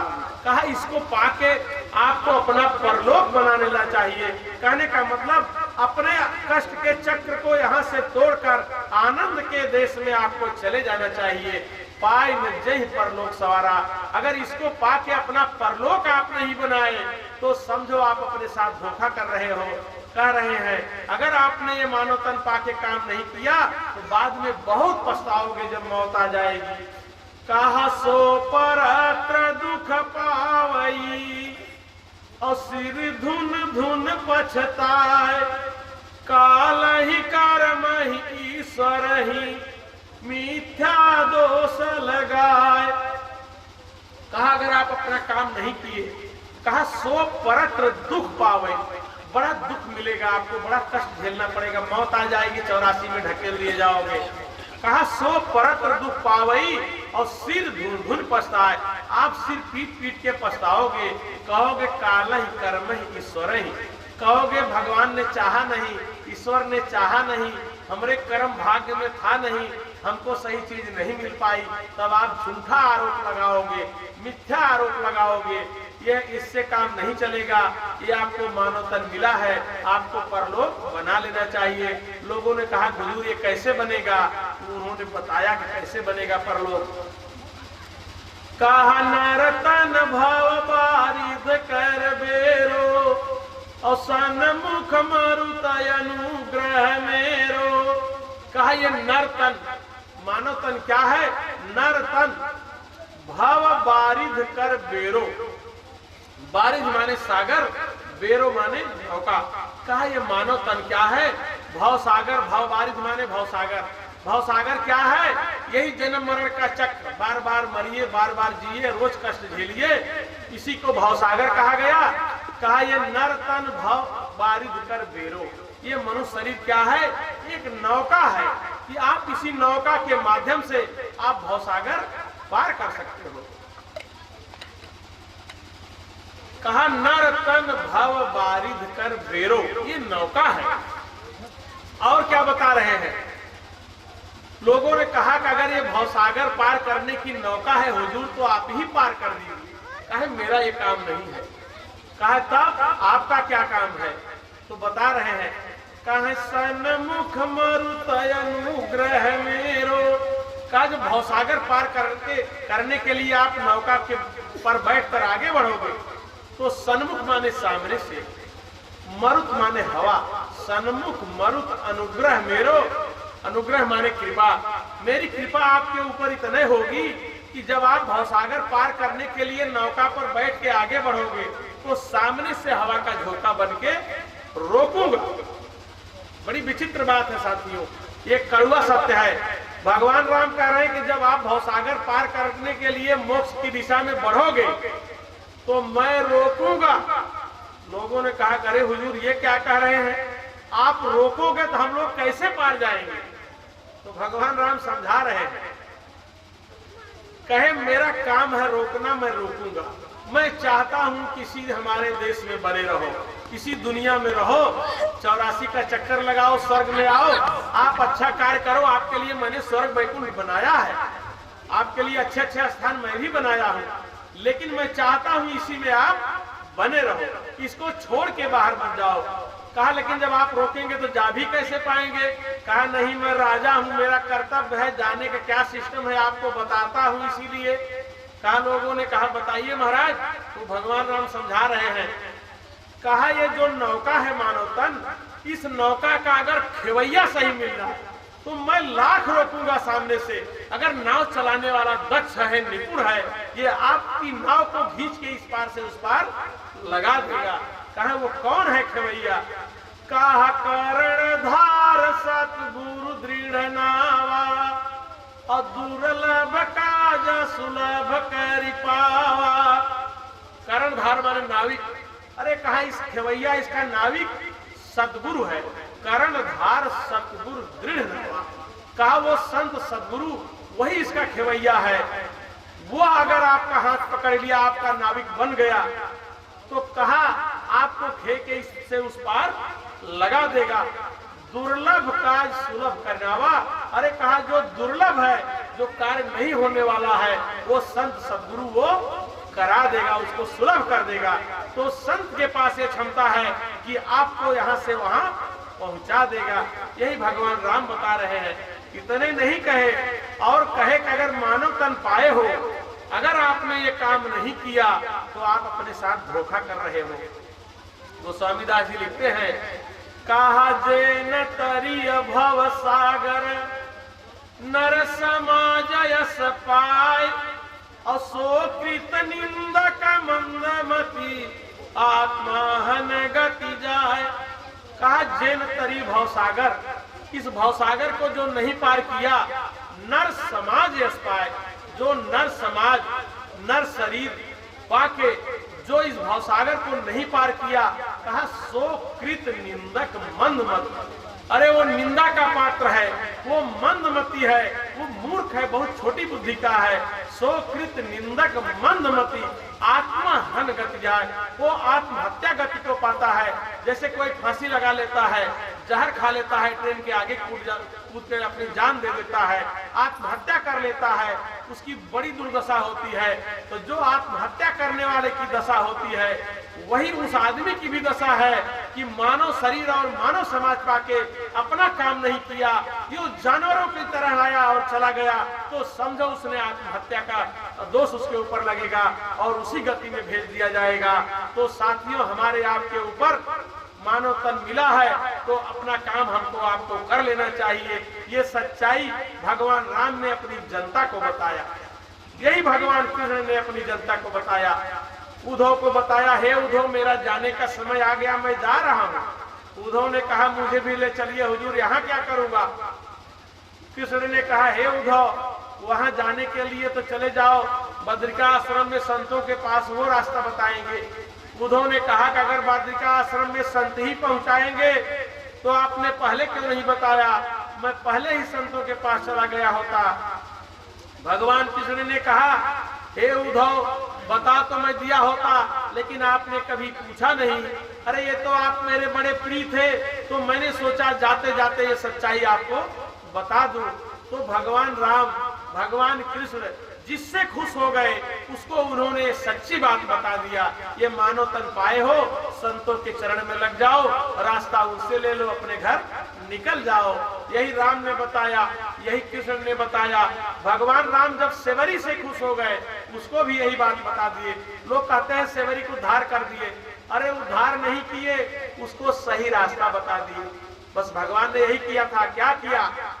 कहा सेवरी प्रथम भगति संतन कर संगा, और दूसरा राति मम कथा प्रसंगा, गुरुपद पंकज सेवा, तीसर भक्ति अमान।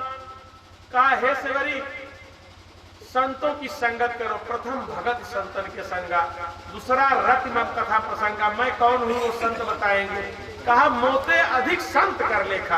हे सेवरी मुझसे अधिक संत को जानिएगा, वही सब कुछ कर्णधार है इस दुनिया के। तो यही भगवान राम ने खुश हुए तो सेवरी को बता दिया। यही ईसा मसीह ने बताया, अंग्रेजी में बताया ईसा मसीह ने, ईसाइयों को बताया। क्या बताया? कहा यू आर ए सोल, आप एक जीवात्मा हो। सोल, सोल माने हम आप जीवात्मा कहते हैं, सूरत कहते हैं, आत्मा कहते हैं, इसको अंग्रेजी में सोल कहा जाता है। कहा यू आर ए सोल, सत्संग सुना रहे थे ईसा मसीह, कहा यू आर ए सोल, आप एक जीवात्मा हो। लोगों ने कहा कि महाराज मैं तो ये जीवात्मा क्या होती है हम तो नहीं जानते। उन्होंने कहा soul is part of God, ये जीवात्मा पार्ट माने टुकड़ा है, गॉड माने भगवान। कहा ये जीवात्मा भगवान की अंश है, भगवान का टुकड़ा है। यही आपकी रामचरितमानस कहती है कि ईश्वर अंश जीव अविनाशी। अरे ये जीव क्या है? उसी ईश्वर का अंश। यही ईसा मसीह बता रहे हैं। लोगों ने कहा व्हाट इज गॉड, गॉड क्या है मैंने जाना नहीं। उन्होंने कहा गॉड इज ट्रूथ। अरे वो खुदा, वो गॉड, वो सत्य है, भगवान सत्य है, हमेशा रहता है, अजर अमर अविनाशी है, वो सत्य है, गॉड इज ट्रूथ। यही आपकी देखिए कहा गया कि आज सच्चिदानंद परधामा, वो भगवान कैसा है? कहा वो सच्चित आनंद है, वो सत्य है। वही ईसा मसीह कह रहे हैं गॉड इज ट्रूथ। लोगों ने कहा कि हुजूर आप कह रहे हो कि मैं सोल हूँ, अभी तक मैं यही शरीर अपना जानता रहा कि यही मैं हूँ, आप कह रहे हो कि यू आर ए सोल, तो ये सोल इस शरीर में कहाँ रहती है, कैसे जाना जाए, समझा जाए? तो उन्होंने समझाया, कहा soul is seated between both eye. कहा ये जीवात्मा दोनों आंखों के मध्य भाग में, बिटवीन माने बोथ माने दोनों, आई माने आंख, कहा soul is seated between both eye. Both eye and starting point of nose. ये नोज माने नाक, स्टार्ट माने प्रारंभ होती है, जहां से नाक प्रारंभ होती है, जो दोनों आंखों का मध्य बिंदु है, यही जीवात्मा बैठी है। हमारे आपकी माताएं बहनें यही विधिया लगाती है, हमारे भाई यहाँ चंदन लगाते हैं, उसी जीवात्मा के स्वागत में, सत्कार में ये परंपरा रही है। तो सोल जो है यहाँ बैठी है, उन्होंने बता दिया। लोगों ने कहा कि महाराज जीवात्मा यहाँ बैठी है, परमात्मा बहुत दूर है, ये जीवात्मा उस परमात्मा तक कैसे पहुंचेगी? उन्होंने बताया, कहा to go back and join with truth. कहा यही धर्म है, यही कर्म है। क्या धर्म है? कहा कि पीछे जाओ, टू गो बैक, पीछे जाओ, एंड ज्वाइंट माने जोड़ लो, ट्रुथ माने सत्य से। कहा पीछे जाकर अपने आप को उसी सत्य से जोड़ लो। यही जो है यूज ऑफ लाइफ है, यही यूज ऑफ लाइफ है। लोगों ने कहा कि महाराज ये जो है व्हाट इज रिलीजन, धर्म क्या है, what is use of life? उन्होंने कहा to practice to meet God. कहा धर्म यही है कि तू साधना करके, प्रैक्टिस माने साधना, कहा to practice to meet God. कहा प्रैक्टिस करके अपने आप को मीट माने मिला दो, ट्रुथ माने सत्य, गॉड माने भगवान। कहा अपने आप को उस सत्य से मिला दो। कैसे? प्रैक्टिस करके, साधना करके। To practice to meet God, कहा प्रैक्टिस करके अपने आप को उसी सत्य से मिला दो। यही यूज ऑफ लाइफ है। यही रामचरितमानस कहती है कि देह धरे का यह फल भाई, भजी राम सब काम बिहाई। सब काम छोड़ के उसी असली भगवान का भजन करना है साथियों। यही रामचरितमानस कहती है, यही वो भी बता रहे हैं। तो लोगों को उन्होंने बहुत समझाया। फिर उनसे प्रश्न करते हैं हाउ टू प्रैक्टिस, ये प्रैक्टिस कैसे की जाएगी? कहा फॉर इट, कहा यू हैव गो टू संत, आपको संत के पास जाना होगा। व्हाट डिड लॉर्ड कृष्णा से इन गीता, भगवान कृष्ण ने गीता में जो बताया है कि तत्वदर्शी महात्माओं के पास जाओ, तो आपको भी जानकार के पास, ज्ञानी के पास, संत के पास जाना होगा।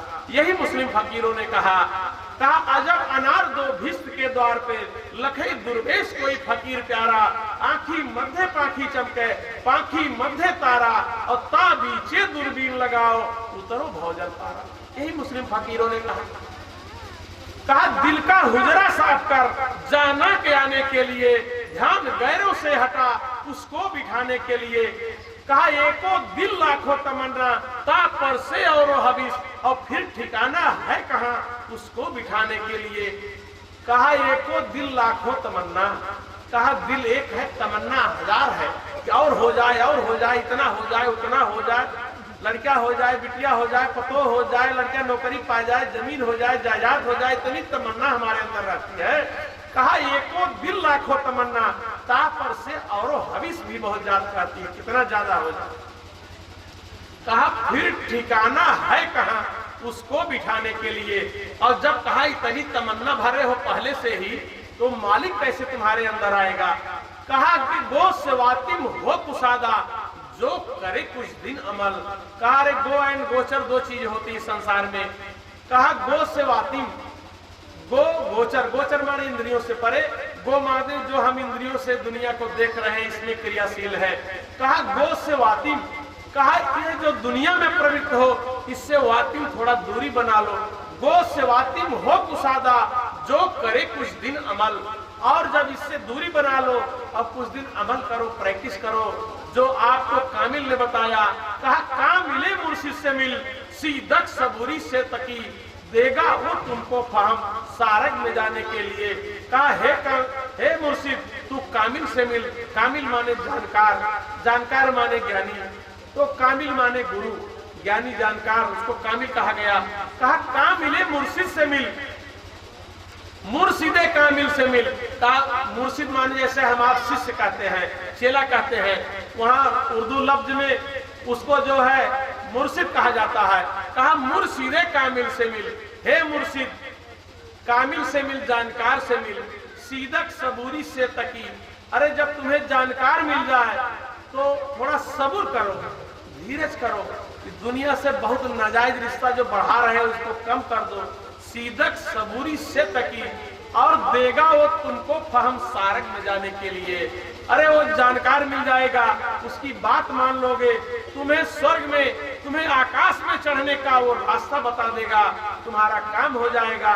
तब ला इलाही अल्लाहु अकबर पे जाने के लिए, उस आनंद के देश में जाने के लिए, उस महान देश में जाने के लिए तब आपको रास्ता मिलेगा।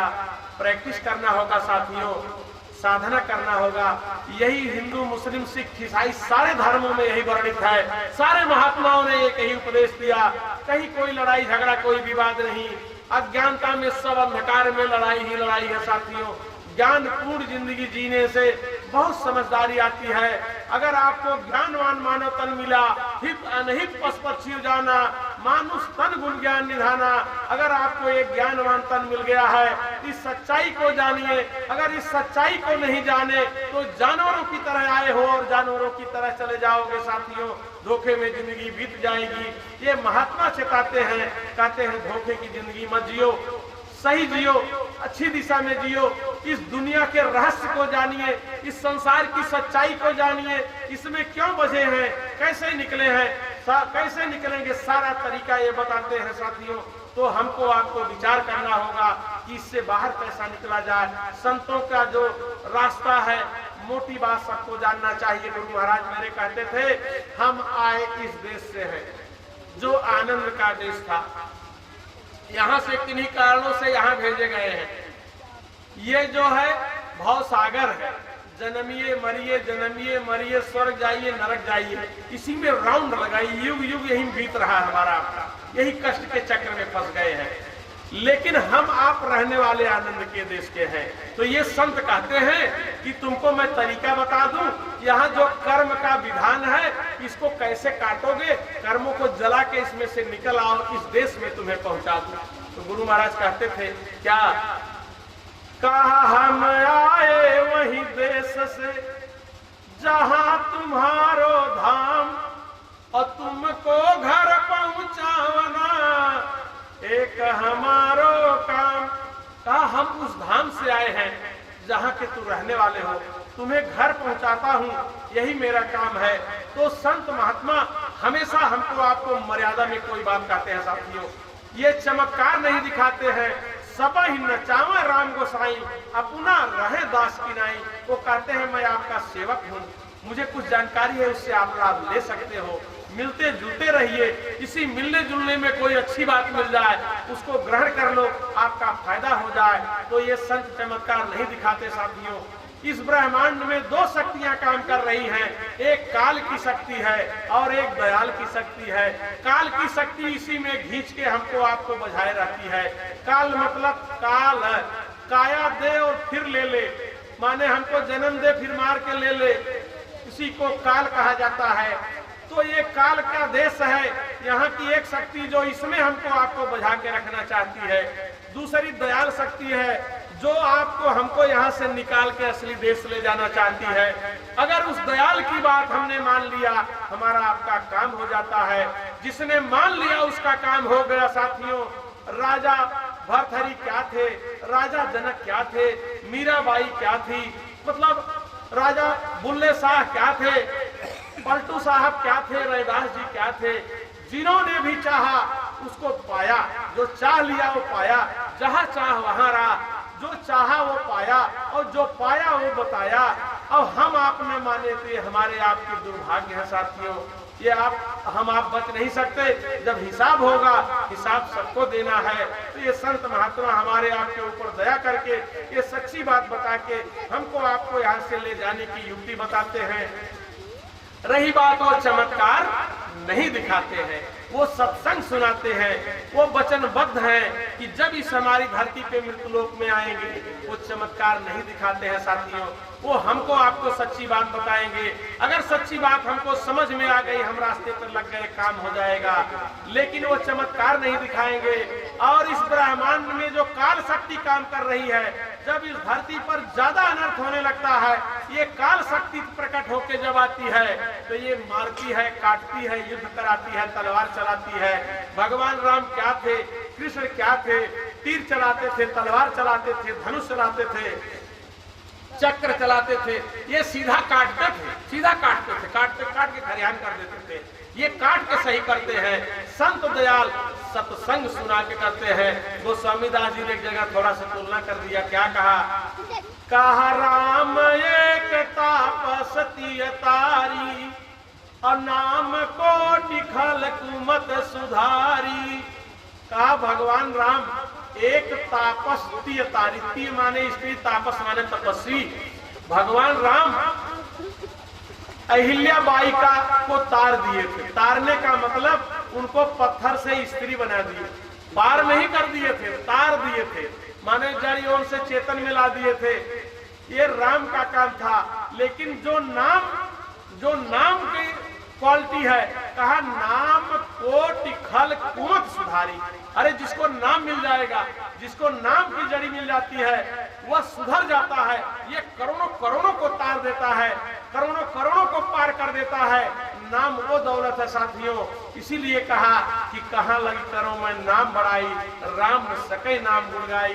नाम इतनी अद्भुत चीज है साथियों कि इसमें क्या बताएं। यही नाम मिलना महत्वपूर्ण है। ये नाम रहे संत अधीना, सतगुरु बिन कोई नाम न चीना। जब संत सदगुरु मिलेगा, नाम का पहचान करने वाला मिलेगा, हम उसकी बात मान लेंगे, वो तरीका बता देगा। हम अपने देश को चल देते हैं और चले जाते हैं तो सुखी हो जाते हैं साथियों। यही गुरु महाराज ने कहा कि दुनिया को जो अपना मान रहे हो, यही आपको धोखा है। गुरु महाराज ने उदाहरण बताया। क्या बताया? कहा मोटी बात समझना चाहिए। मोटी बात क्या है? कहा जैसे लिटहवा गुड़ है, एक चींटा आता है, बगल से काट के खाता है, खा के भाग जाता है, सैर करने लगता है, वो तो ठीक रहा। एक दूसरा चींटा आया और गुड़ को खाया, बड़ा मीठा लगा, बड़ा खुश हुआ। कहे तो बड़ा मीठा है, और खा ले, और खाया, और खा ले, और खा ले, लगा खाने। अब खाते खाते इतना अच्छा लगा, उसे घुस गया। अब दिल भर के खाया तो बहुत, इतना खा सकता, और लेकिन जब खा के आघा गया, कहा अब चलो घूमा जाए। और जब घूमना चाहा तो उसके चारों पैर उसी गुड़ में फंस चुके थे साथ। अब वो झटक झटक के, पटक पटक के, लाख चाहा के यहाँ से निकल जाए, निकल नहीं पाया, वही झटक झटक पटक पटक के मर जाता। तो हमें पहले वाले चूटे की तरह जिंदगी जीना है कि किनारे से खाओ, धीरे से चल दो। कहा ये बिटिया मेरी, ये बेटा मेरा, ये बहू मेरी, ये ताऊ मेरे, ये दादा मेरे, अरे तेरा यहाँ कोई नहीं है, सब तेरे हैं और कोई तेरा नहीं है। इसी मर्म को समझना है भाइयों बहनों। कहा कि कहा अपना किसे कहूं मैं, अपना यहाँ न कोई, अपना जिसे बनाया आया न काम सोई। माता पिता व पत्नी ये 4 दिन के साथी, कुछ आगे अथवा पीछे सबको ही जाना होई। अपना किसको आप कहते हो? ज्ञानवान जिंदगी जिए। ज्ञानवान क्या है? यह जानो कि बिटिया बेटा पत्नी घर बिल्डिंग मकान खेती जमीन जायदाद ये सब मेरा जो मान लिए हो, यही धोखा है। ये सब तुम्हारे हैं लेकिन कुछ समय के लिए। बिटिया आई बाद में, बेटा आया बाद में, कोई आगे चला जाएगा कोई पीछे चले जाएगा। ये सराय है। गुरु महाराज ने कहा सराय। जैसे तमाम जगह से लोग आए, कोई रुकने का जगह बना है, वहां रात भर रुके रहे, बनाए खाए, एक दूसरे से हाल चाल दुख दर्द बतियाए और सुबह फिर अपने अपने रास्ते पे चले गए। ऐसे ये घर परिवार है साथी। पत्नी आई, माँ बाप आए, बिटिया बेटवा बहू आई, सब आए हैं और फिर सब धीरे धीरे चले जाए। यहाँ कोई रहेगा नहीं। रही बात कि हमारा आपका कुछ कर्मों का लेन देन, कभी हमने आपका कुछ लिया है या हमने आपको कुछ दिया है, वही लेन देन यहाँ पूरा हो रहा है। जिस दिन अगर असली चीज को आप जान गए तो आप सच्चाई समझ जाओगे। तो यही जानना बड़ा जरूरी है कि यहाँ अपना कोई नहीं है, कुछ कर्मों का लेन देन है। 80 साल का सपना है, अभी आंख बंद हो जाए, सपना खत्म, देखोगे दूसरी दुनिया अपनी हो गई। पता, एक औरत गुरु महाराज की धोती पकड़ ली, कहा मालिक बच्चे नहीं है, एक लड़का दे दीजिए। बड़ा ताना मारती है गांव की औरतें। गुरु महाराज ने कहा कि देखो अभी बच्चों को छोड़ के एक जगह से आई है, फिर बच्चा मांग रही है। अरे क्यों मांग रही हो, क्या जरूरत है? फिर दे भी देंगे, फिर छोड़ के चली जाओगी, क्या लेकर रहोगी यहीं? इसको भी छोड़ना होगा। उसको समझाया, फिर वो मान गई। कोई कोई जिद्दिया जाती है तो मालिक की मौज हो गई, कहा ठीक है जो तुम्हें बच्चा हो गया तो हो जाता है, तमाम लोगों को हुआ। अब एक उदाहरण है, तो संत तो सर्व समर्थ होते हैं, पावर तो उनके पास सब है, लेकिन उनका मूल काम है इस जो हम आप दुख के देश में फंसे हैं, यहाँ से निकाल कर आनंद के देश ले जाना चाहते हैं।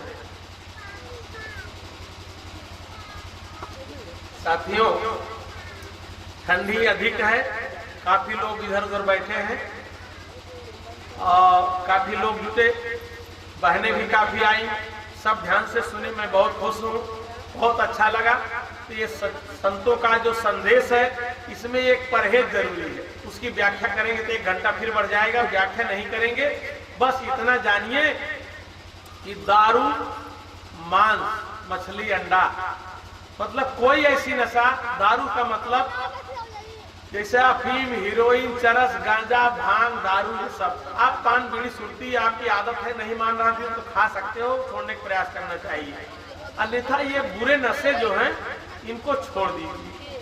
और मांस, जितना भी हम मछली खाते हैं, मांस खाते हैं, अंडा खाते हैं, इसको छोड़ दीजिए, क्योंकि ये बहुत बुरी चीजें हैं। अगर इनका हम सेवन करेंगे तो इस सप्त मार्ग पे नहीं चल सकते हैं।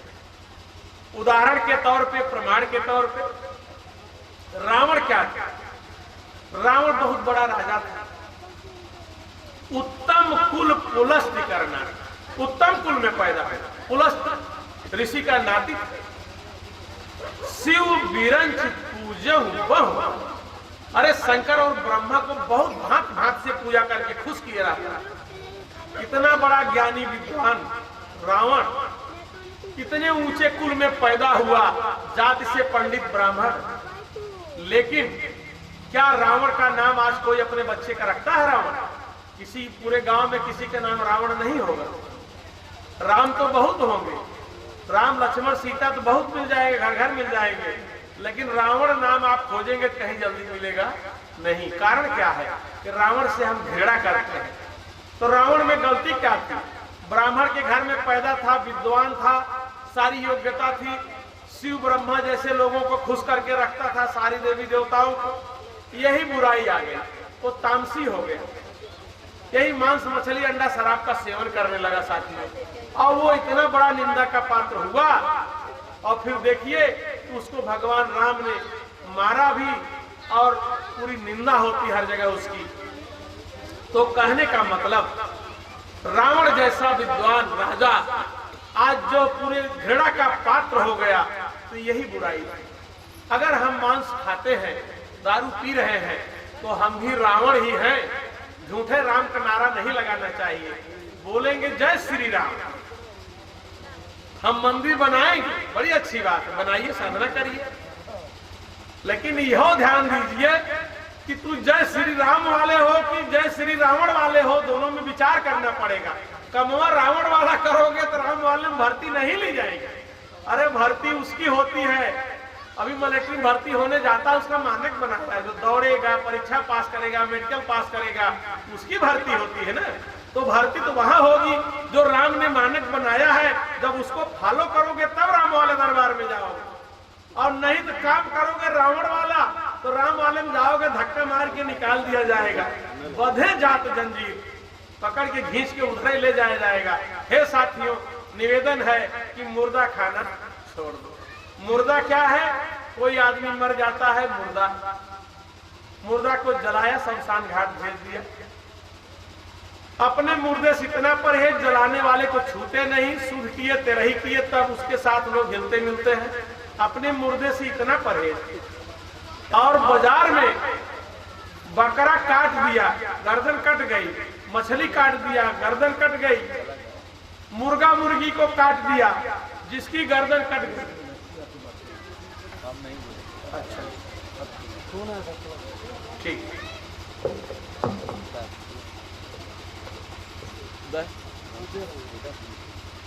मार मोबाइल